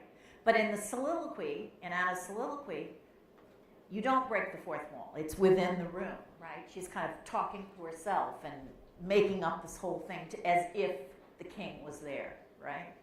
So you don't always have to focus on the person. Does that make sense? Yeah, thank you. Okay. So tell me about you. What's your name? I'm Kelsey. Hi, Kelsey. Where are you from? North Carolina. Oh, where in North Carolina? I know North Carolina. Yeah, I have a good friend who lives in Farrington, near Pittsburgh. Yeah. Okay. She's a good voice teacher, too. So, you been in musical theater long? Uh-huh. Wonderful. What'd you bring in today? From? Uh-huh. Okay, I don't know that show very well. So if we were to break this down into 3 acts, what's the first act of the song? What's your dilemma? Do you have a dilemma? I. I've been isolated my whole life, and it's my first time like getting to experience the world. So I'm kind of like afraid of seeing the world, but I'm also excited. It's just kind of like Trepidation, yeah. right? That happens a lot in musical theater, doesn't it?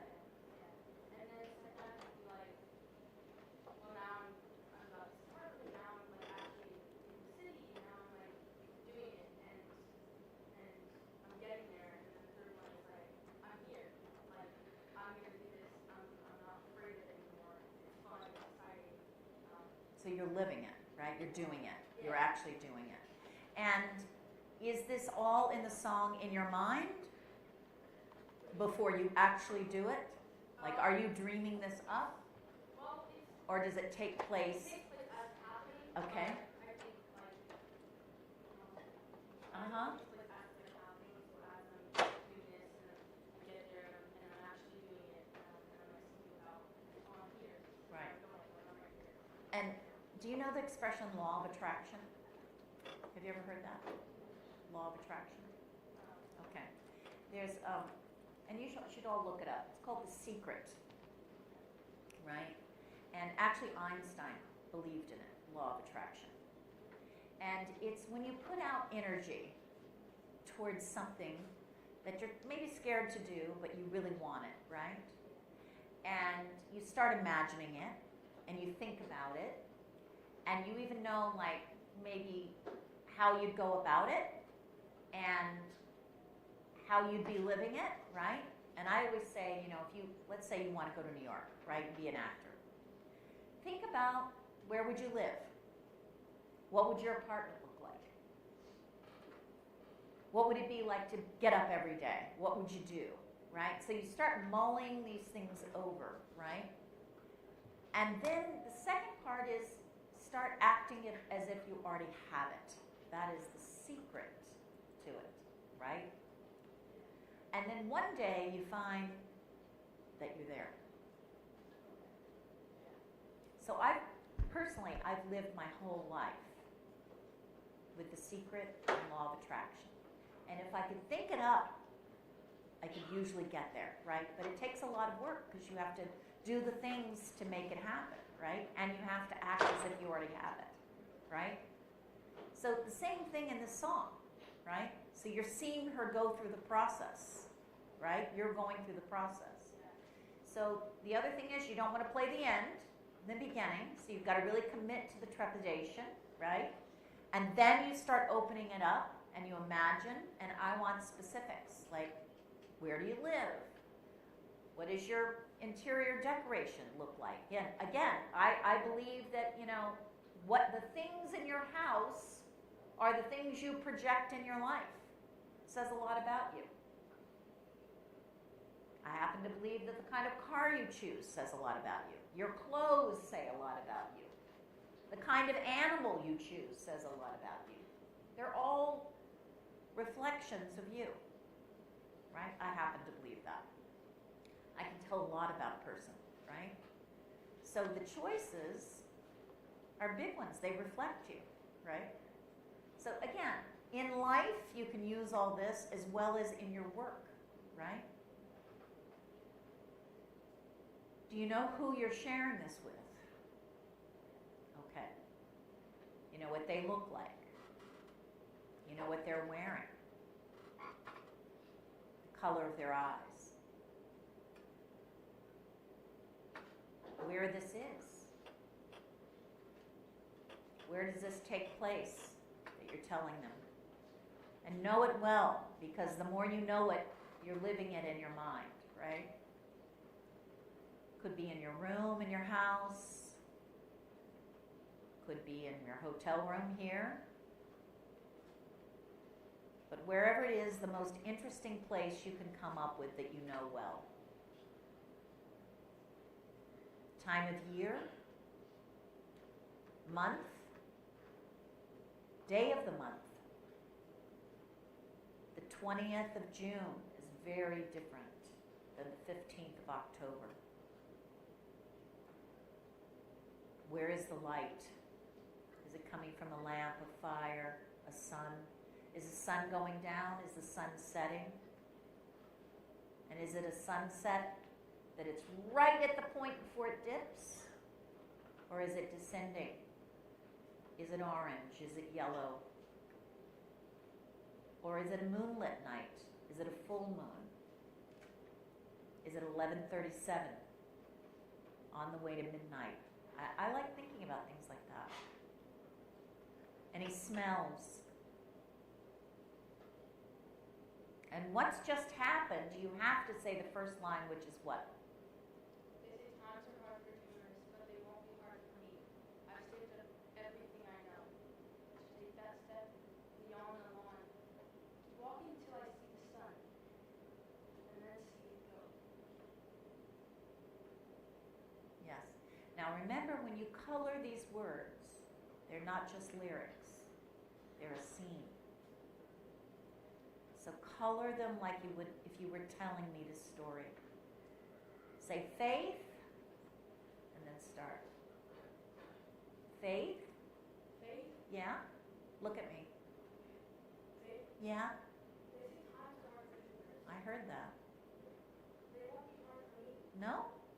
I've saved up everything I know to take that step beyond the lawn, walking till I see the sun, and then see it go. Wow. We were just talking about the sun.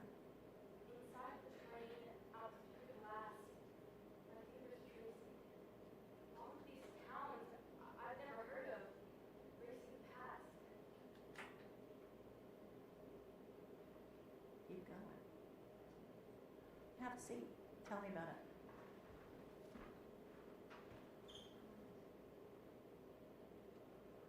That's okay. That's okay. It's hard to monologue. It's different, isn't it? The towns she's never known. That's okay. But see, that's, to me, when that happens, that's a good thing, because it's like, oh, I'm not connecting those two thoughts. That's what that's telling me, right? Oh, So you're not connecting, and I do it all the time. It's hard to monologue, you know, and I go, wow, I'm not really connecting the next part of that. What's after the turn? Okay, so keep going. off the train in Paris, Oh, ooh, I love Paris. half a mile from Sacré-Cœur. The city is waking up for me. A sign says an apartment is vacant on the second floor, and suddenly I hold the key. You're gonna live in Paris?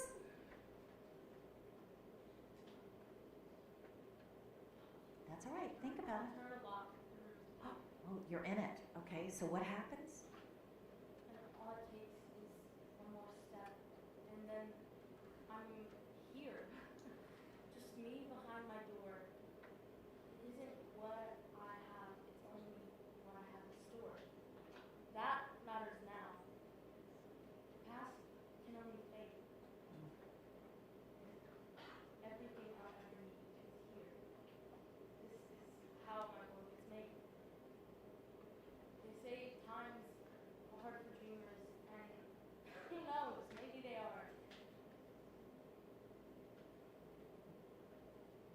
you're a butt? Stuck or lost at sea. And I might be a dreamer. I might be a dreamer. And but it's gotten me this far. Okay, there's a but. You know, I love butts.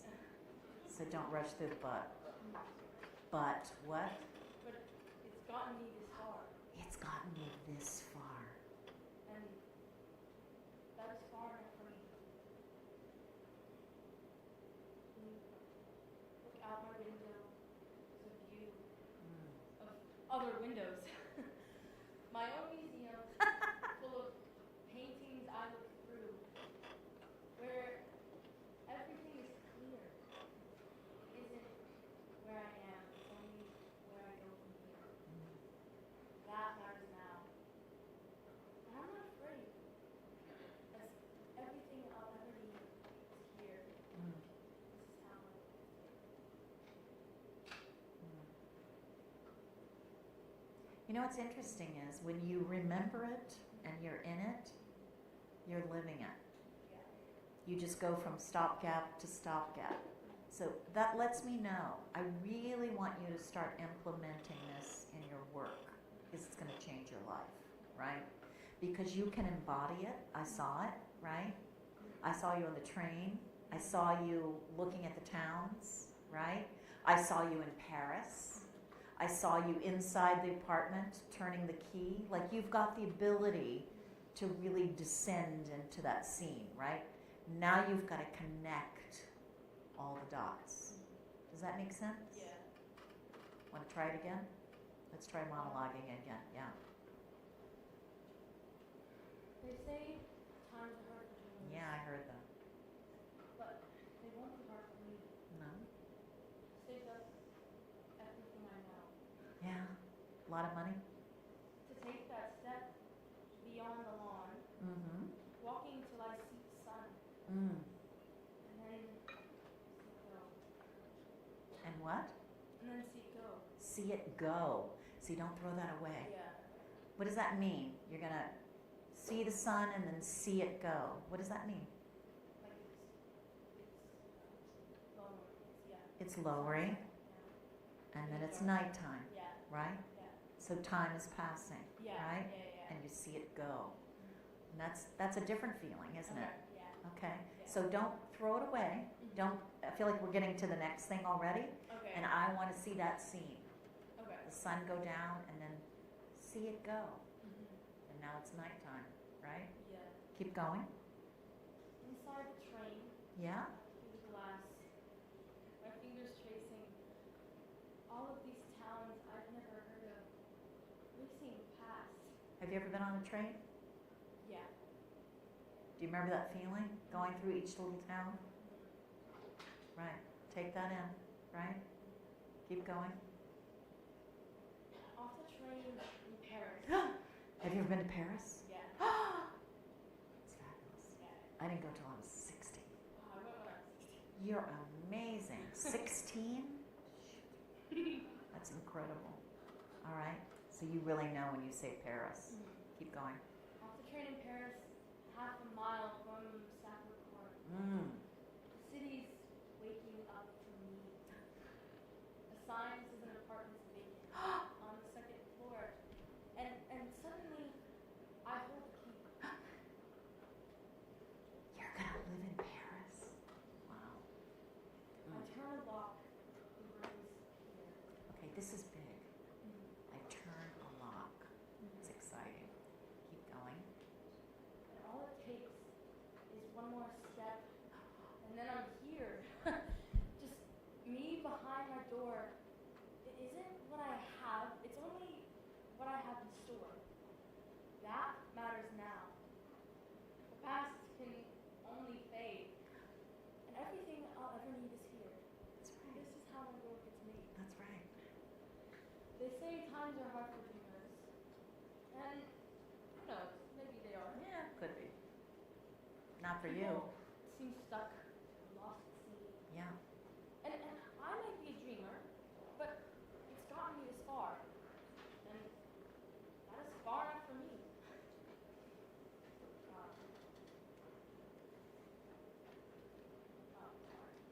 Okay, think about it.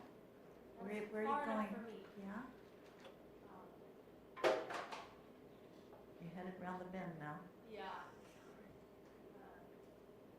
It's like when I sing it back, I get it. I know.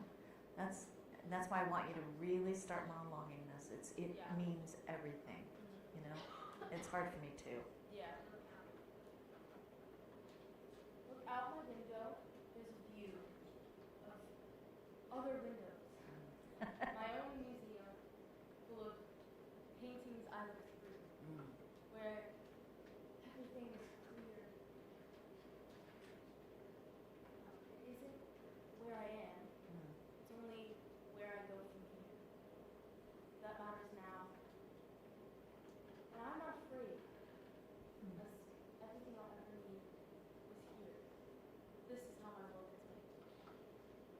Okay. And that's the biggest statement that you could make, right? Yes. So don't throw that away.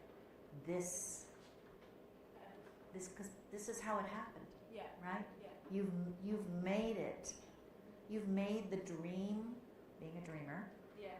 you've made the dream come true, right? It's huge, right? You know how many people are so scared to dream? Yeah. It's huge, right? All right, let's sing it. Wherever you're comfortable. And the reason I do this is to break it down like it's a conversation, like it's just every day. It's not standing up, just, you know, this helps you sort of figure out what it's really about, right? So tell me, what are you thinking? They say times are hard for dreamers, but they won't be hard for me. I've saved up everything I know. Big bank account. Take that step beyond the line. Keep walking till I see the station and see it come. Inside the train, out through the glass, my fingers tracing all of these towns I've never racing past.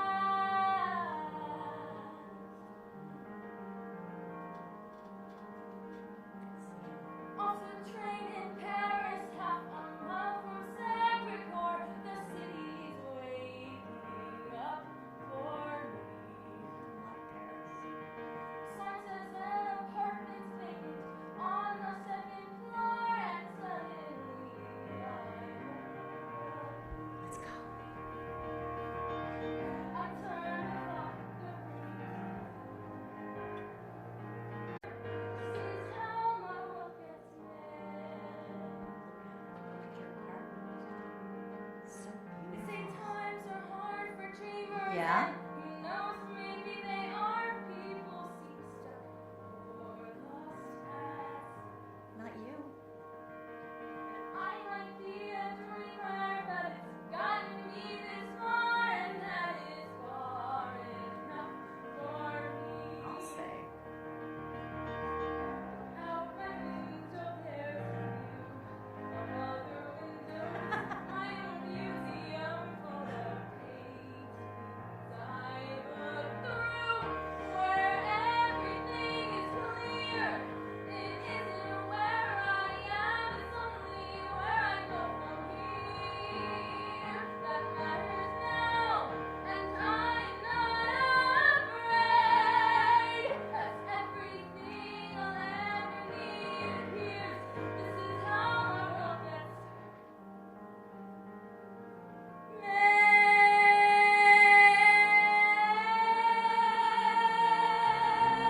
made.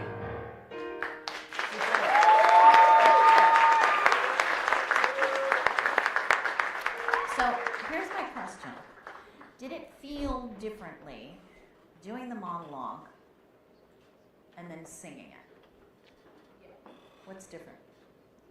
I think it was like I really understood like what each line needed to be about. I just like it allowed for different emotions in each like line of singing, or like a kind of like a why I'm singing it. And then when I sung it, it was like I'm kind of implementing that where I'm Right, and it's really important because a song like this, it kind of connects. You have to keep remembering you're talking to somebody, right? Even though it's, in the scene, if it's to yourself, it's like you're talking to the audience. And there is an energy that goes across when you're trying to, you know what I'm saying. You're getting what I'm saying. So I'm going to paint this picture, right? And there are all the images. There's the train, there's the towns, there's Paris, there's looking at Paris, right? Yeah. So for me, you can live in that world more. Kind of you're straight ahead, right? I want to see like the Eiffel Tower is over there, right? And the Thames, and seeing the boats along the thing, and maybe the Louvre, The Louvre is over there. It's like, oh my God, I can't wait to get my hands and get into the museum over there. You see how I'm creating that world in my mind, right? Instead of just looking straight ahead, I'm including all those pictures, right? And the towns, oh my God, the little towns. It's just like, oh my God, does anybody, oh, that's a general store over there. I'd like to, take a peek at that. But I've never heard of this town. What is this, right? You know what I'm saying? You've got to be living in each scene, right? So the challenge is, while all the music is keeping going, you've got to pull out those scenes for me, right? Yeah. So that's why the monologuing is so important. Because just singing it straight ahead isn't enough, right? I got to see all those scenes. And then the lock, and I open the door, and oh my God, there's my apartment. And I'm looking at it, doesn't have much in it yet. They left a couple of things. Oh, they left me a couch. That's nice. Oh, and I got a cat.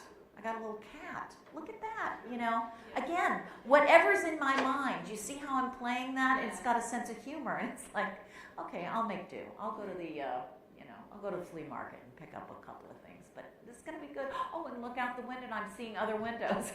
I don't have the most terrific view. But you know what? I'm going to even make that interesting. I'm going to make it my own museum, So you've got to really fold in those scenes, right? I got to see you working. And that's what the work is, right? Is making those scenes very specific, right? Okay, good work. All right.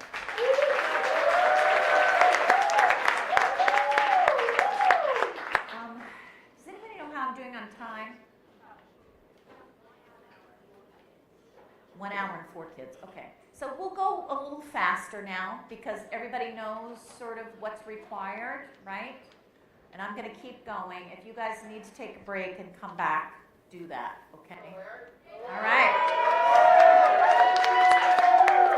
Oh, Laird, I've heard all about you.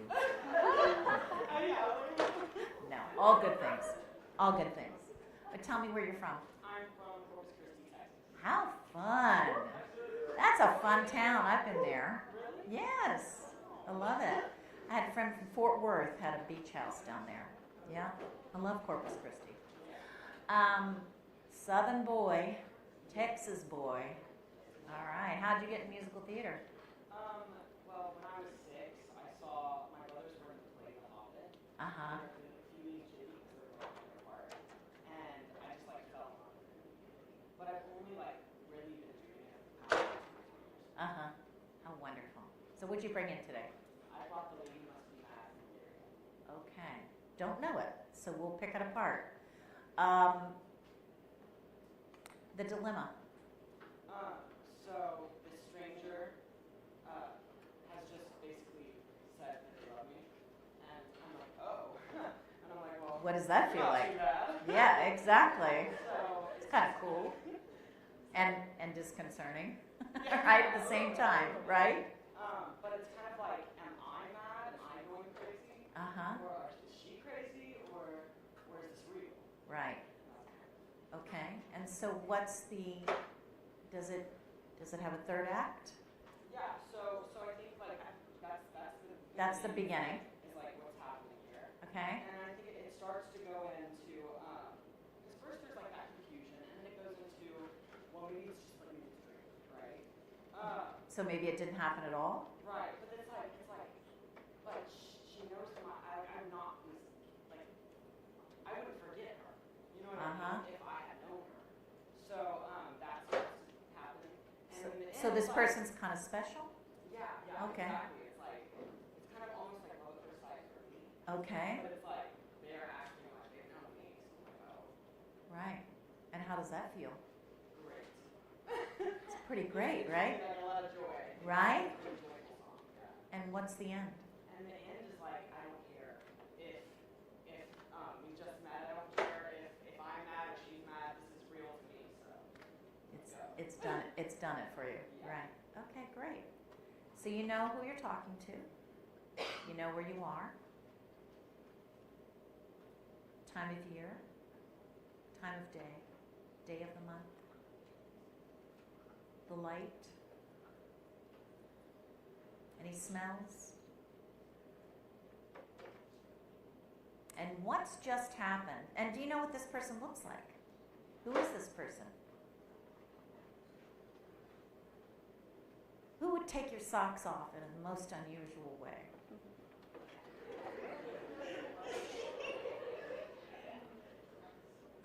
And what's just happened? You say the first line, which is what? is that the glorious sun? Is that The glorious sun. the glorious sun? Keep going. Shining high above me. Is that the radiant sky? Does the lady truly love me? All around. Is this the blessed air?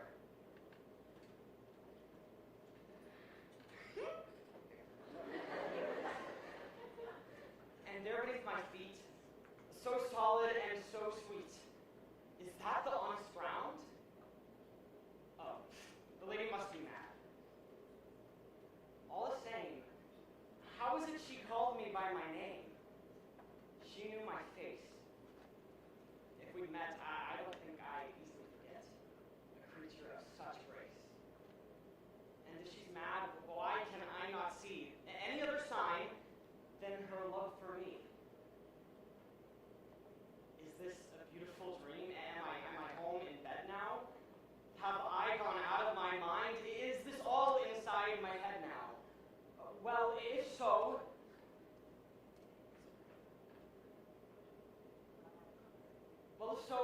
why not a purple sky?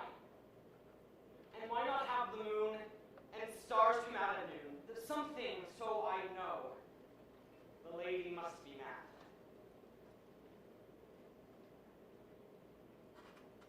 Have I died? Traveled over to the other side? Could it be an angel came and pulled me from the sea? If I'm dead, living was a bore, because this is more alive than I've been before. Is that the glorious sun shining high above me? Is that the radiant sky? Does the lady truly love me?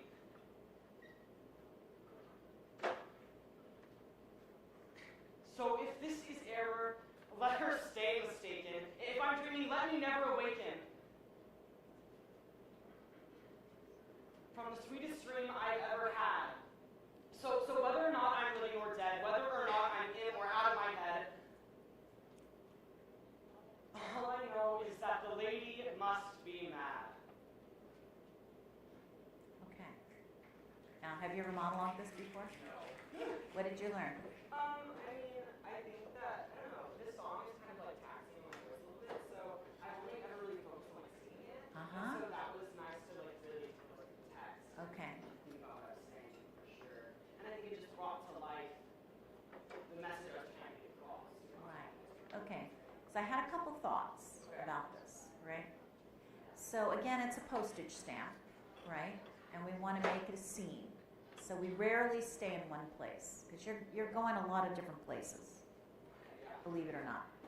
And I use this technique, I call it my lawyer technique. If you were in front of a jury making this case, whether the lady's mad good or mad bad, because you said the lady must be mad. You say the first time, right? She must be mad. It's like, why is she doing this? This is weird, right? And the next time you say it, well, the lady must be mad, right? I mean, she keeps going at this, and it's like, it's got to be crazy, right? And then the lady must be mad. Why is she pursuing me like this? And then finally, the lady must be mad. Which is a great thing, right? But you still went down. You see what I'm saying? So you've got to really pull this across, and you've got to tack in here. And what I mean by that is use your space. So sit here. I'm going to get up and do it, right? So it's like, so if I'm making this up, right? So I had this funny thing come up to me. This woman just, she thought I was the bee's knees, and she just was like, she was just in love with me. And I'm thinking, okay, this is weird. This is weird. She must be mad, right? And then I'm walking down, I'm thinking, well, you know, she's doing this, she's doing that. Maybe it's a dream. It could be a dream. Could be a dream, and I could be this and that, and blah, blah, blah, blah, blah. But the lady must be mad, right? And again, it's like a court of law, right? I'm telling you about it, right? I'm using my space, and I'm thinking this, but hey, you know, now that I'm thinking about it, maybe it is a dream. But it's a good dream. And I'm loving this. And she's making me feel really special. So, hell with it. I'm going to go with it. I'm going to be special. The lady must be mad. Fabulous. So you've got to go in it, make it a dilemma, right? And then taking it in, it's like, well, I can't get away with it. I mean, maybe it was a dream. So you've got to take that tact, right? And then it's like, you know what? I'm kind of liking this.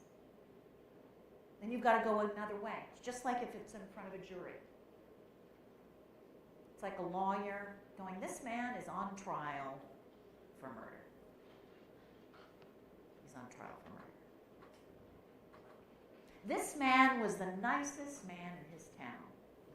He did amazing things for people. He was a good man. He was a fine man. He never did anything wrong. He didn't even have any traffic tickets. He was a good man. You see, you're making a case. However, when he was caught with blood on his hands in that house, everything changed. Was he still a good man? Just because he had blood. Maybe he did it, maybe he didn't, right?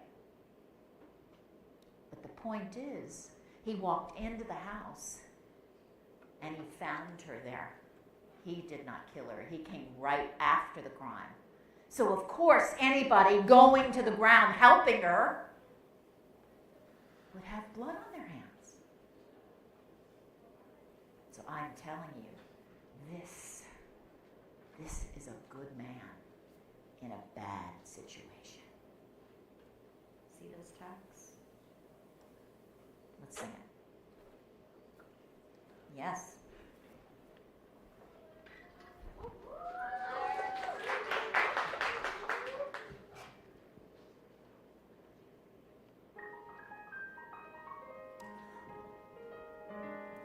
Is that the glorious sun shining high above me?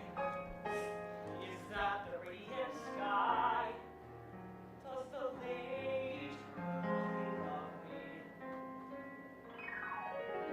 All around is this blessed air, and there beneath my feet, so solid and so sweet, is that the honest ground? No, the lady must be mad. Okay, now pace. Pace.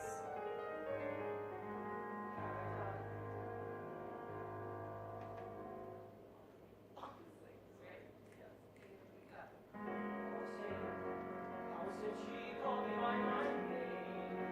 She knew my face. If we met, I don't think I'd easily forget a creature of such grace. And if she's mad, why can I not see any other sign than her love for me? Is this a beautiful dream? Am I home in bed now? Am I not out of my mind? Is this all inside my head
What was different?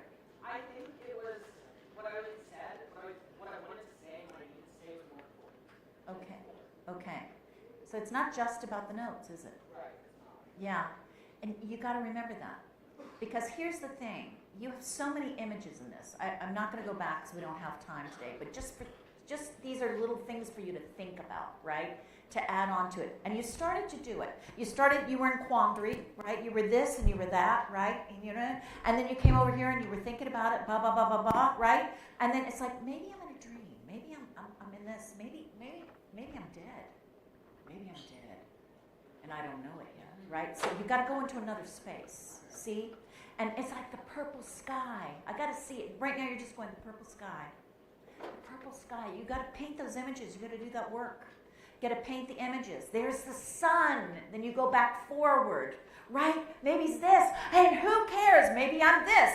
Maybe I'm that. Maybe the lady's mad. You see, you got to use that push and the pull, the purple and the sun. And maybe I'm this. Maybe I'm that. But who cares? It's great. Somebody loves me. Somebody sees me. And I don't care if I'm dead or alive. It feels good. Right? So use that space. Carve out those images. Right? Don't just sing them. Got to see the purple sky, what it looked like. That's a very specific image. And the sun. It's giving you the images. Use them more. Right? Carve them out more. Good job.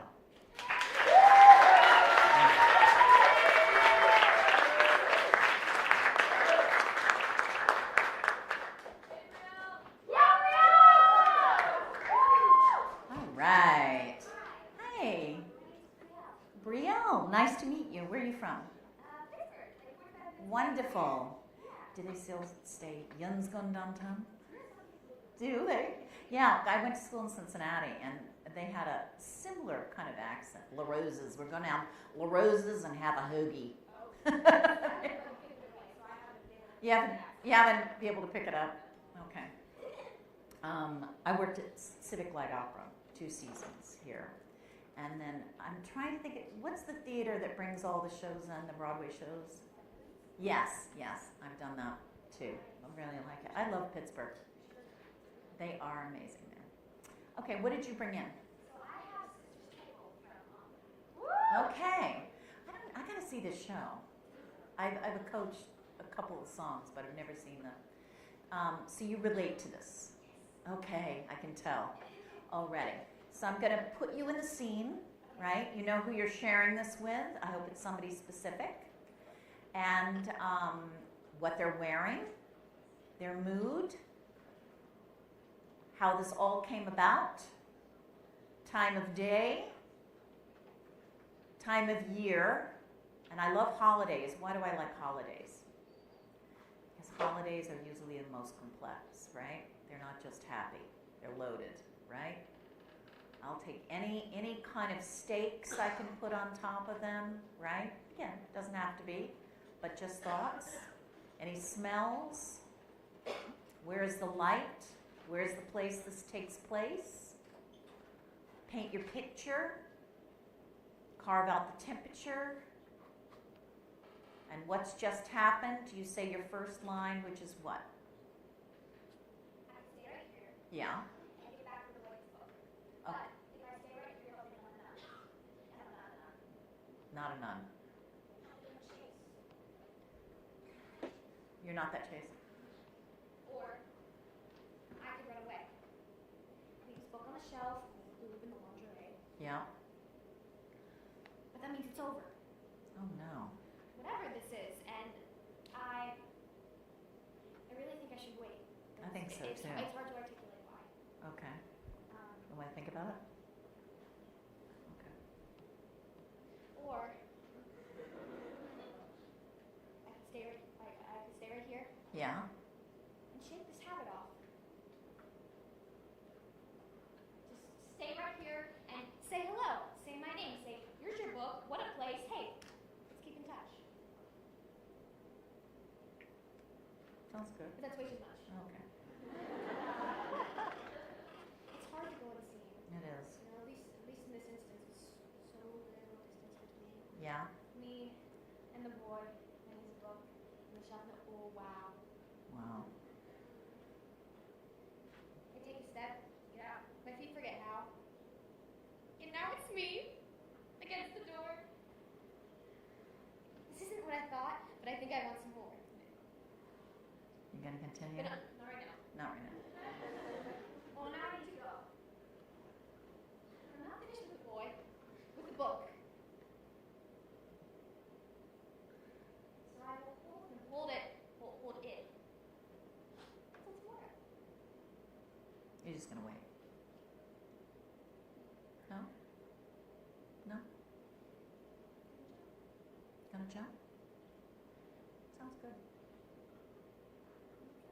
And that's that.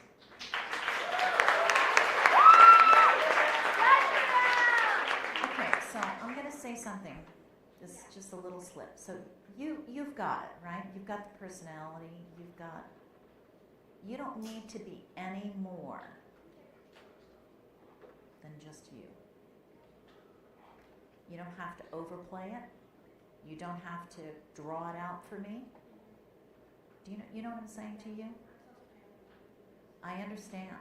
But you know what I'm saying?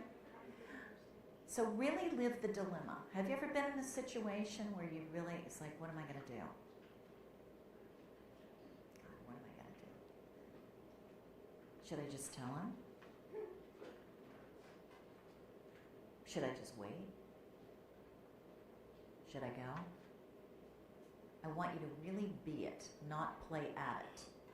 Does it make sense to you? Because you're so good. See, I'm sitting on you, which means we're going to the next level. Right? Let's sing it.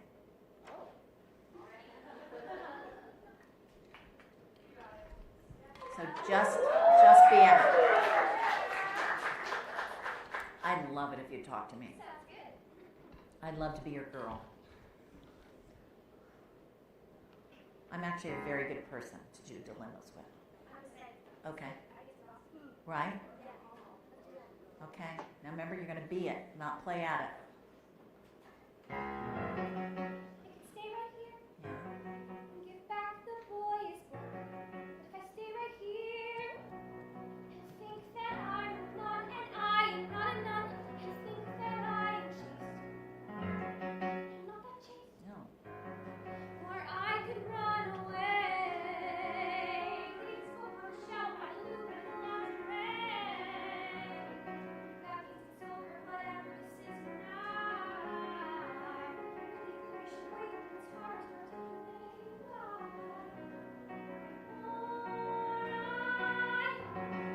Stay right here and shake this habit off. Just stay right here and say hello. Say my name, say where's your book. What a place. Hey, that's it's way too much. Yeah. It's hard to go unseen. At least in this instance, with so little distance between me and the boy and his book in the shop. And oh wow, I take a step to get out, but I can forget how. Now it's me, just me against the dark. This isn't what I thought. Oh no, I think I want some more. Hurry now, now I need to go. Finish with the boy, read the book. So I will hold it till tomorrow.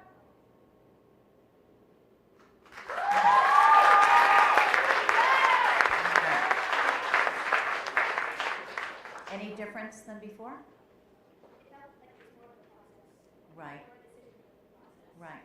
The only thing I say to you, you've got it. I mean, you know you've got this thing, right? It's this personality, right? Now throw it all away and just be you. If you were really talking to a girlfriend about this, I don't know that you would place everything out. Just be more natural. Let's try it one more time. Okay? Just less. Just less. When you're zig and zagging, just be in your brain. Less. And it's good, it's really good I'm sitting on you. You know that, right? That's a good thing. And start to take notes as prizes. That's a good thing that I'm sitting on you. You got it. All right.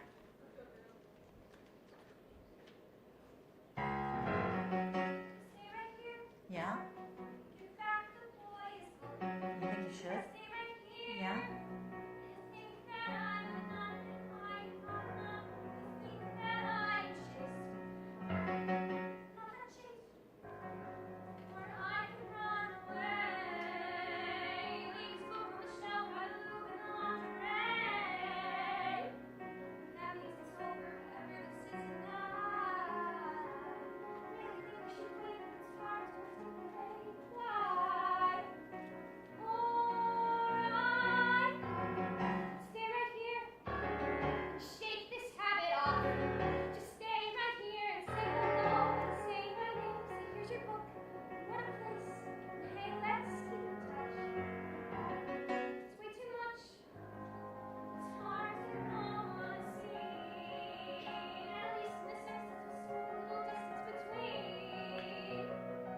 Me and the boy in his book in the shopping mall. Wow. I take the steps to get out, but my feet forget how. Now it's me. Just stay against the door. This isn't what I thought. No, I think I want some more. More now. Now I need to go. I'm finished with the book. So I will hold it till tomorrow.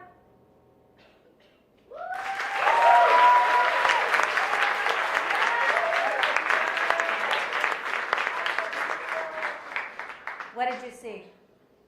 What did you see? How is it different? Like, it was just so good. I go to school with this. I like see the poem all the time. And like this time, there was something a little bit different in like your face and your eyes. It was just like a little spark, But natural, right? We don't realize how little we have to do. You pull the audience into you, and because you've got so much, you can do less because it's all right there. Did you feel that? Yes. You don't have to carve it out like that, right? It's just that's right. Less is more. Okay, good job. Really good.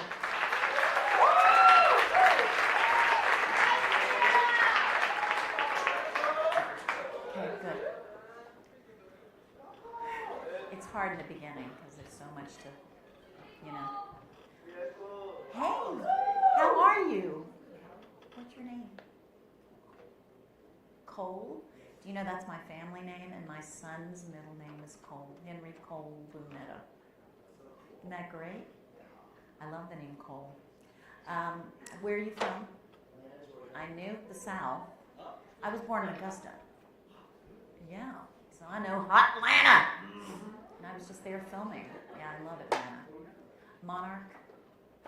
It's no more. Only one season for Fox. It was fun. I played a country and western singer. It was so good. So what'd you bring in? Oh, I know it well. I love that song. Oh yeah. So what's the dilemma? So, I am saying goodbye to my girlfriend. And she's going off to start her life. Uh-huh. And she's going to London. So I've not seen her for a long time. It's battling my love for her. Uh-huh. And I also want her to succeed in my life to start her life. Right. It's hard when you're young and everybody's got their own things going, right? Exactly. Exactly. So is this sort of an escape song? No. No. It's a good class. Really? Is it in the show? Yeah, I mean, it's a little bit, but it's good too. It's, I mean, that's a way of coping, isn't it? With something hard. I mean, in New Brain, it's his partner's got a brain tumor, right? So sometimes, I mean, I know with myself, escape is a way of coping, right? So I just, maybe thoughts about that. Maybe it's hard for you, you know, again, whatever your dilemma is, letting her go. But now you've got to entertain yourself, right? You've got to find a way of functioning. I don't know. So what's the beginning? The beginning is I'm telling her about, well, I'm saying goodbye. It's the first time I'm saying goodbye. I have, which is my passion as well. I must have learned how to live. The middle is where I'm noticing in our relationship as we had it.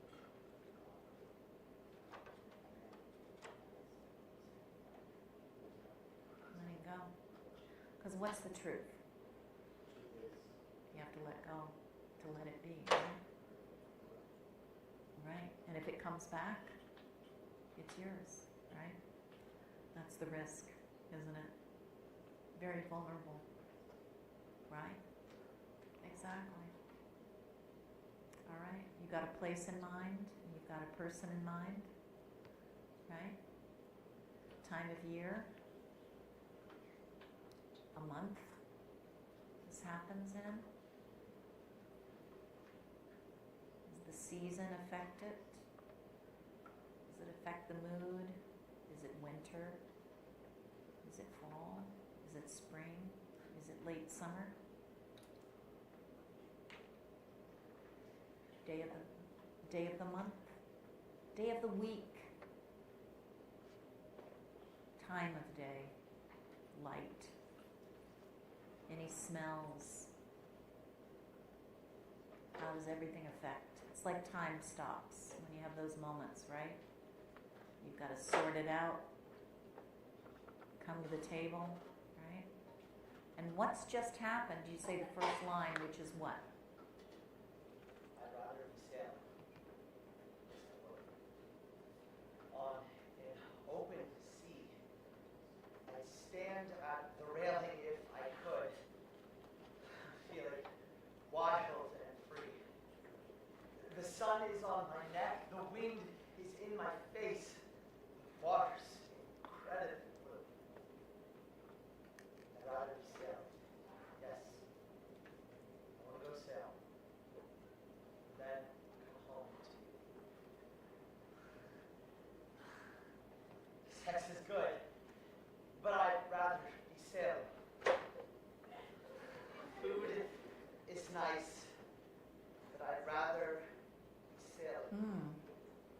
People are swell, but I'd rather be sailing over the horizon. And I'd rather be sailing, yes I would, on an open sea. I'd stand there inhaling, if I could, feeling wild and free. The sun is on my neck, the wind is in my face. The sea is incredibly blue. I'd rather be sailing than come home to you. I'd rather be sailing than come to you. Okay, nice. So a couple thoughts before we sing it, right? It really is the power of escape. It's when things get so hard sometimes, we go, I don't know about you, but I'm a big TCM person, Turner Classic Movies. And I can just drop in at the drop of a hat, an old movie, and it will just take me away, and my problems seem so far away. You know what I mean? So I think sailing is your escape from really having to confront the dilemma. But what I love about it is you always come back to her. It's like you're not letting her go, right? You've still got her in the picture, right? So, a couple things. We don't want to stand in the same place, right? Because I want to see, I'd rather be on this ship, right? I could be on a little, maybe I could be on a little sailboat, right? And on the open sea. I want to see what you see, right? And then, but I'd always come home, and then I'd come home to you, right? And then you talk about sailing again, right? And maybe it's another kind of ship. Maybe it's a yacht. Maybe it's a bigger ship. Maybe it's a cruise liner. I don't know. Depends on what, you can't sail on a cruise liner, but maybe another kind of sailboat, maybe a bigger boat, right? And you get another picture over here, right? Just break it up a little bit for me. But one thing I know, if I'm out in this boat or that boat, I'll always come home to you, right? Back to the beginning. Okay, let's sing it.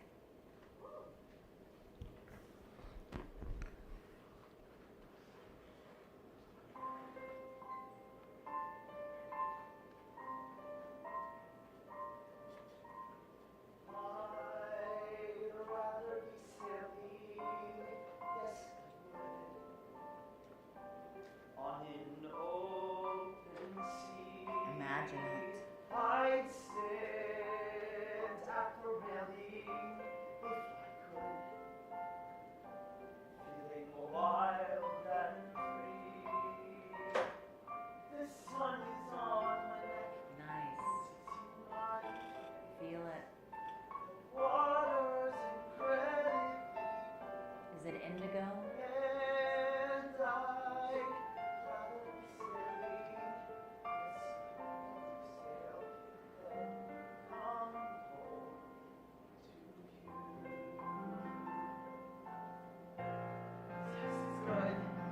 and I'd rather be sailing.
Yeah.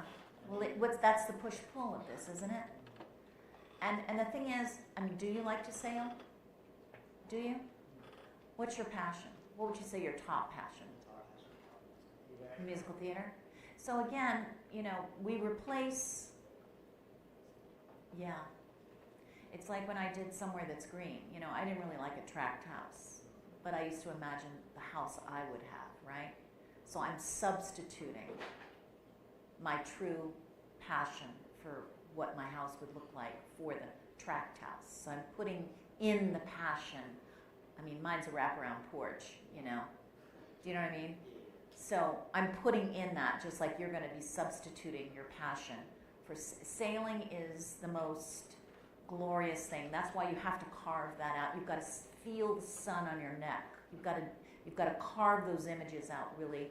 And just be careful that you're blocking, because when the key changes in a song, that's usually movement, right? So I think I would have pulled back for, sex is good, but I'd rather be sailing, right? So-and-so's good, but I'd rather be sailing. And then the key changes, and now I'm going to go to a bigger boat, right? So I'm going to do that. And that kind of leads you, that's a key to moving, right? Yeah. So your blocking sometimes depends on your story, right? So just thoughts on that. And then, I'd rather be sailing until I come home, and you're back home to you, and you're back in the center for that, right? So just think of that block. It is a scene. It's not just a song, right? Remember that. Excellent. Okay.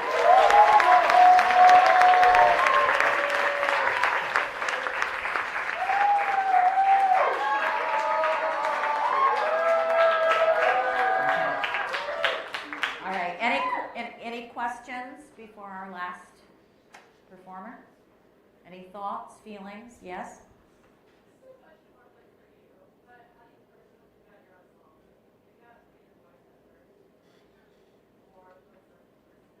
I am a storyteller.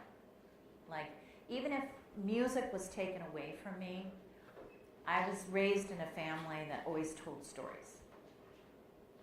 So I'm always looking for the story.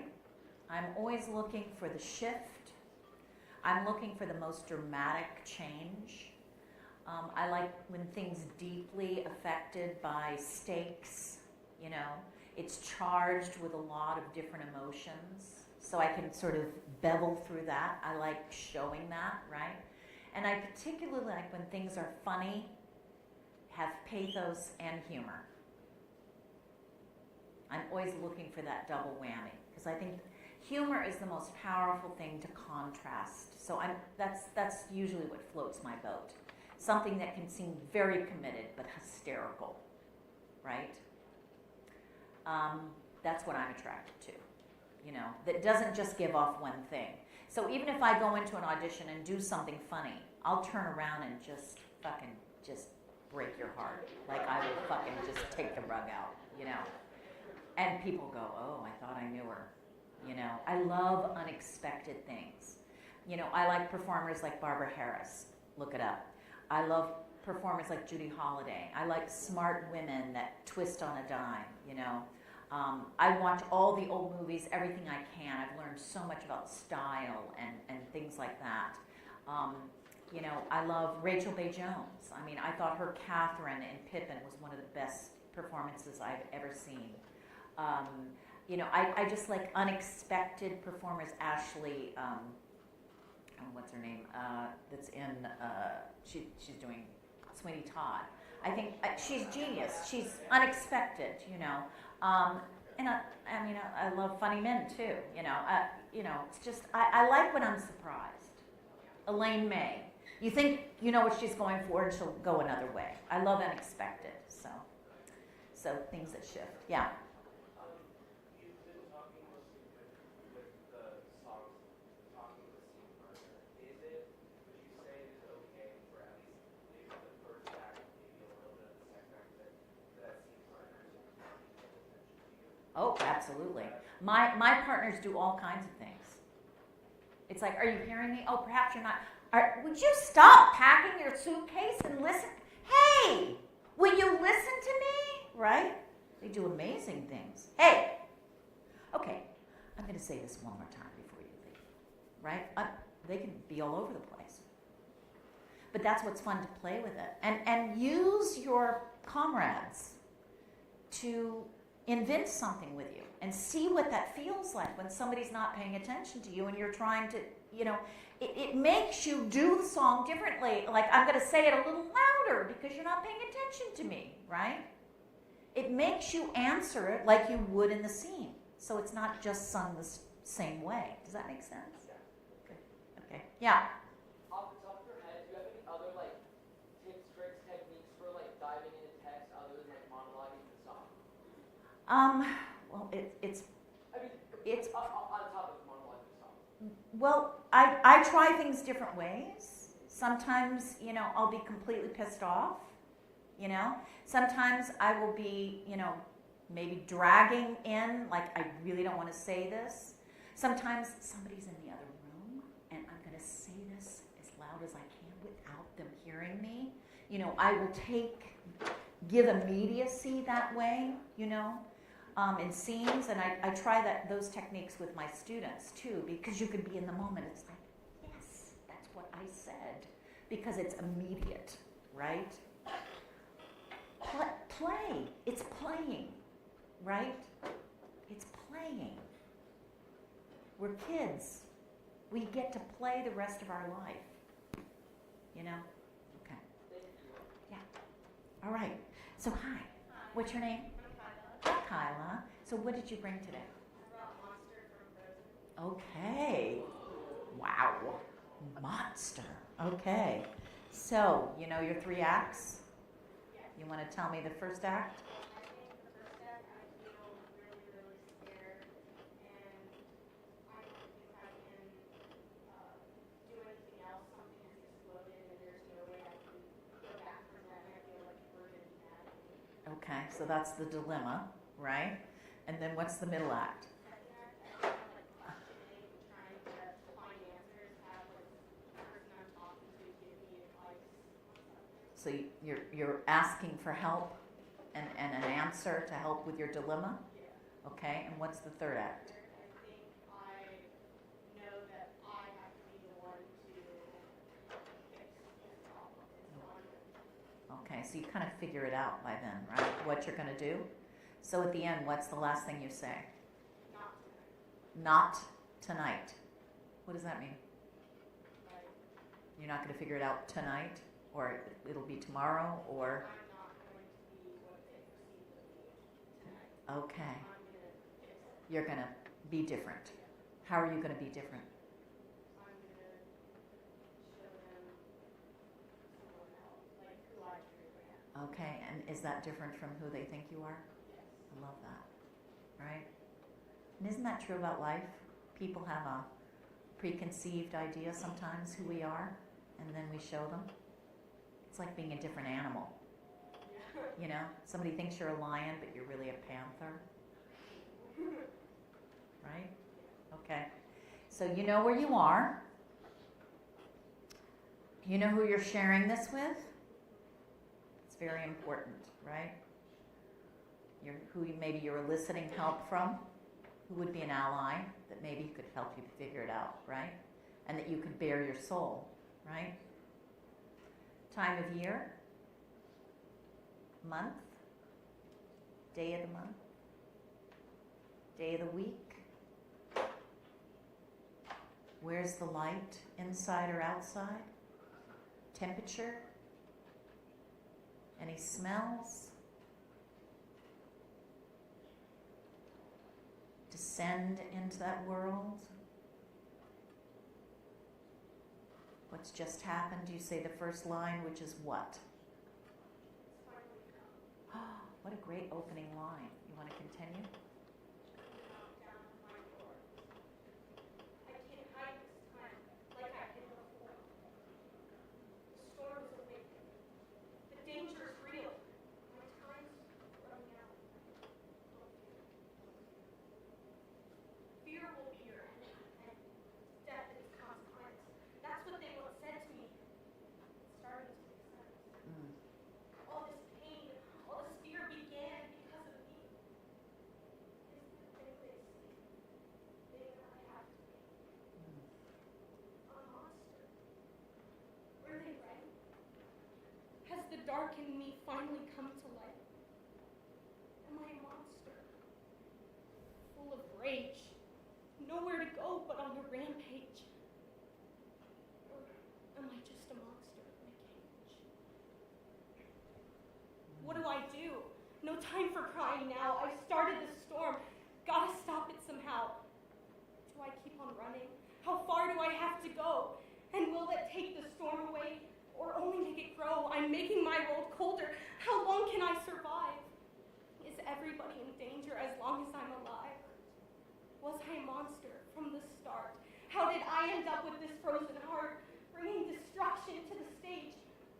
Caught in a war I was never meant to wage. A monster.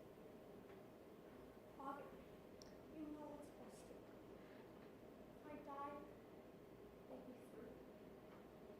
Father, what if after I'm gone, the cold gets colder and the storm rages on? No. I have to stay alive to fix what I've done, to save the world from myself and bring back the sun.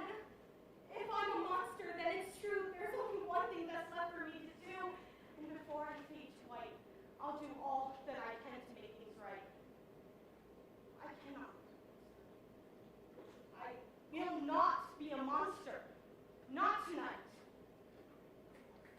Okay. There's some great things in this, right? I would say, if I said to you, what's the trap of this song? What would you say to me? Do you know what I mean by that? The trap. That it gets too angsty for too long and flatlines, right? You finally get to the joy, but it's like, yes.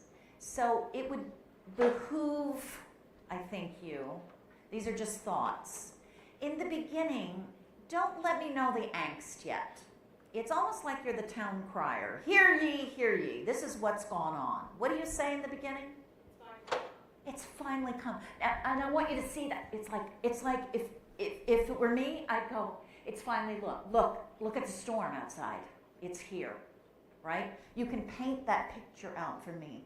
And in a way, I don't want to know about the angst yet. It's like, it's here. Look, the tornado I can see it. It's in view. The tornado is coming, right? So you're kind of proclaiming what is without the angst. And then you let the vulnerability and the angst in. And then you go to the joy. See, and then you've got 3 broad tacks. So it's not flatlining until the end. Does that make sense? Yes. Okay, so really paint that first picture. The storm, do you see it? If I'm talking to her, the storm, it's like it's outside. It's here. God, it's here, right? So let that be the proclaiming part before you get into the angst, and then go for the fixing. All right, let's sing it. Does that make sense? Yes. Okay.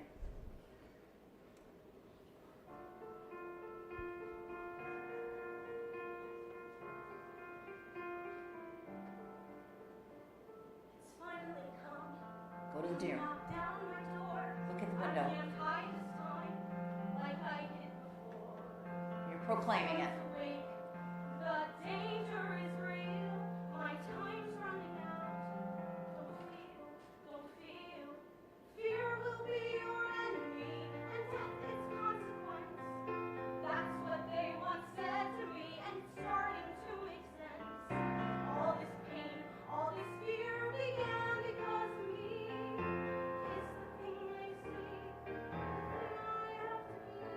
Now give it to me. Give it to me. A monster.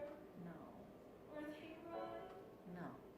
Has the dark in me finally come to light? Am I a monster? Full of rage, nowhere to go, but on a rampage? Or am I just a monster in a cage?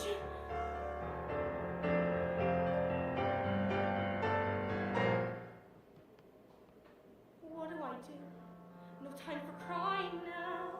I've started the storm, gotta stop it somehow. Do I keep on running? How far do I have to go? And will that take the storm away, or only make it grow? I'm making my world colder. How long can it survive? Is everyone in danger as long as I'm alive? Was I a monster from the start? How did I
will not be a monster. Not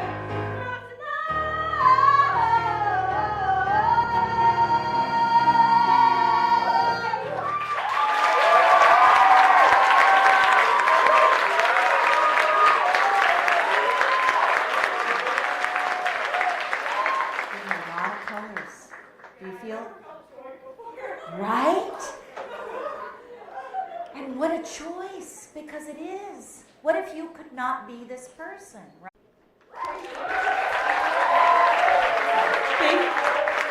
We're at time, I'm thinking. Can I have 3 takeaways that you didn't know when you came in? Just made you think, and maybe you knew it and you thought of it again. Yeah.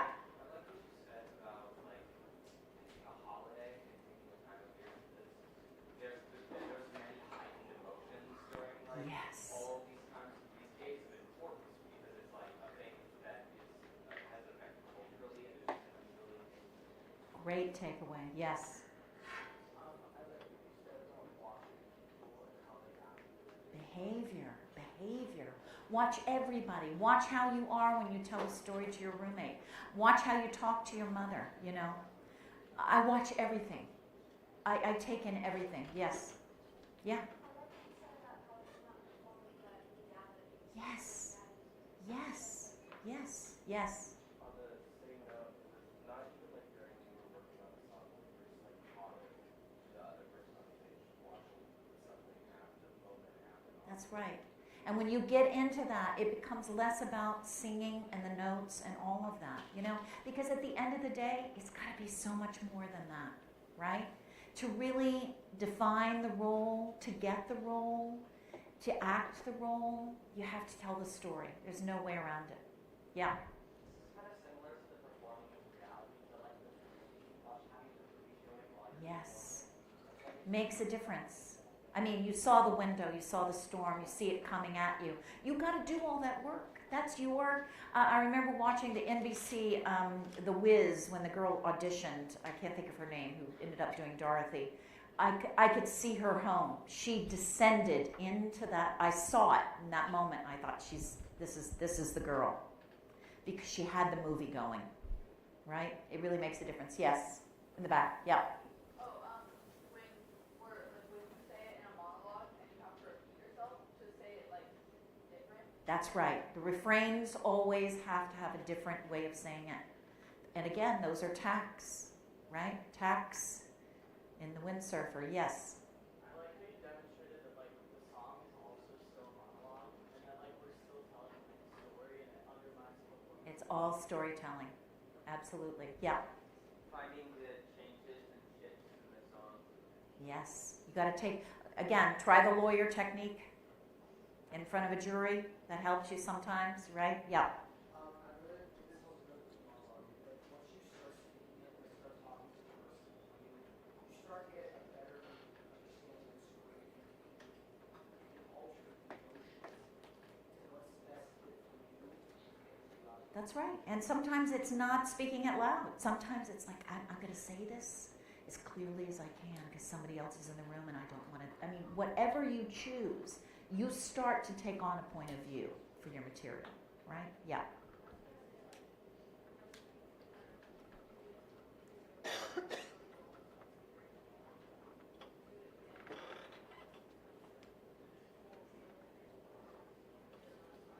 You know where to go with it, right? It starts to open up and doesn't flatline, right? Yeah. Say it again. Less is usually more. Yeah. Yes, that's right. That's right. Anybody else before we go? Yes.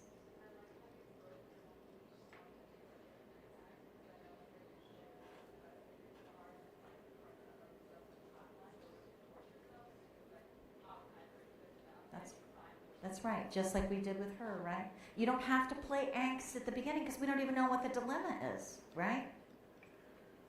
I mean, usually it's like, there's a storm coming, oh my God. You go, there's a storm, it's here. Now what am I going to do about it? Right? And then you can get upset about it. And then you figure it out and you're completely joyous about what you're going to do, right? And the range of emotion, right? Yeah. That's okay. You'll think about it. Yeah. I love how you highlighted the importance of envisioning someone else there with you, because acting is really at its core reaction. That's right. And the way you inform the text is how I'm talking to you, right? Just making that up. Yes, in the back. Yeah. I really love that you said was the only way that you see people fail is when they don't try. Say that again. I love what you said when you were like, I only see people fail when they don't try. Yes. That's the only way to fail, in my opinion. Remember that. You never fail if you try. Never. You'll learn a lot more, even if it's not the right thing, even if it doesn't work out. But to not try, that is failure to me. Yes? That even in comedy there is tragedy, and if you find it, it makes the comedy happen. Absolutely. That commitment, I just saw a play the other night, and these guys were like doing, it's a game show, hey, wink, wink. It was so not funny. If they had gone, okay, and I'm Pat Sajak here for, who's your question? If they had really played the game show, I would have laughed my ass off. Right? Commitment to the dilemma. Comedy is so much simpler that way. You think, I have to be funny. There is no being funny. What's the dilemma? If the writing is good, it's naturally funny. Thank you so much for having me.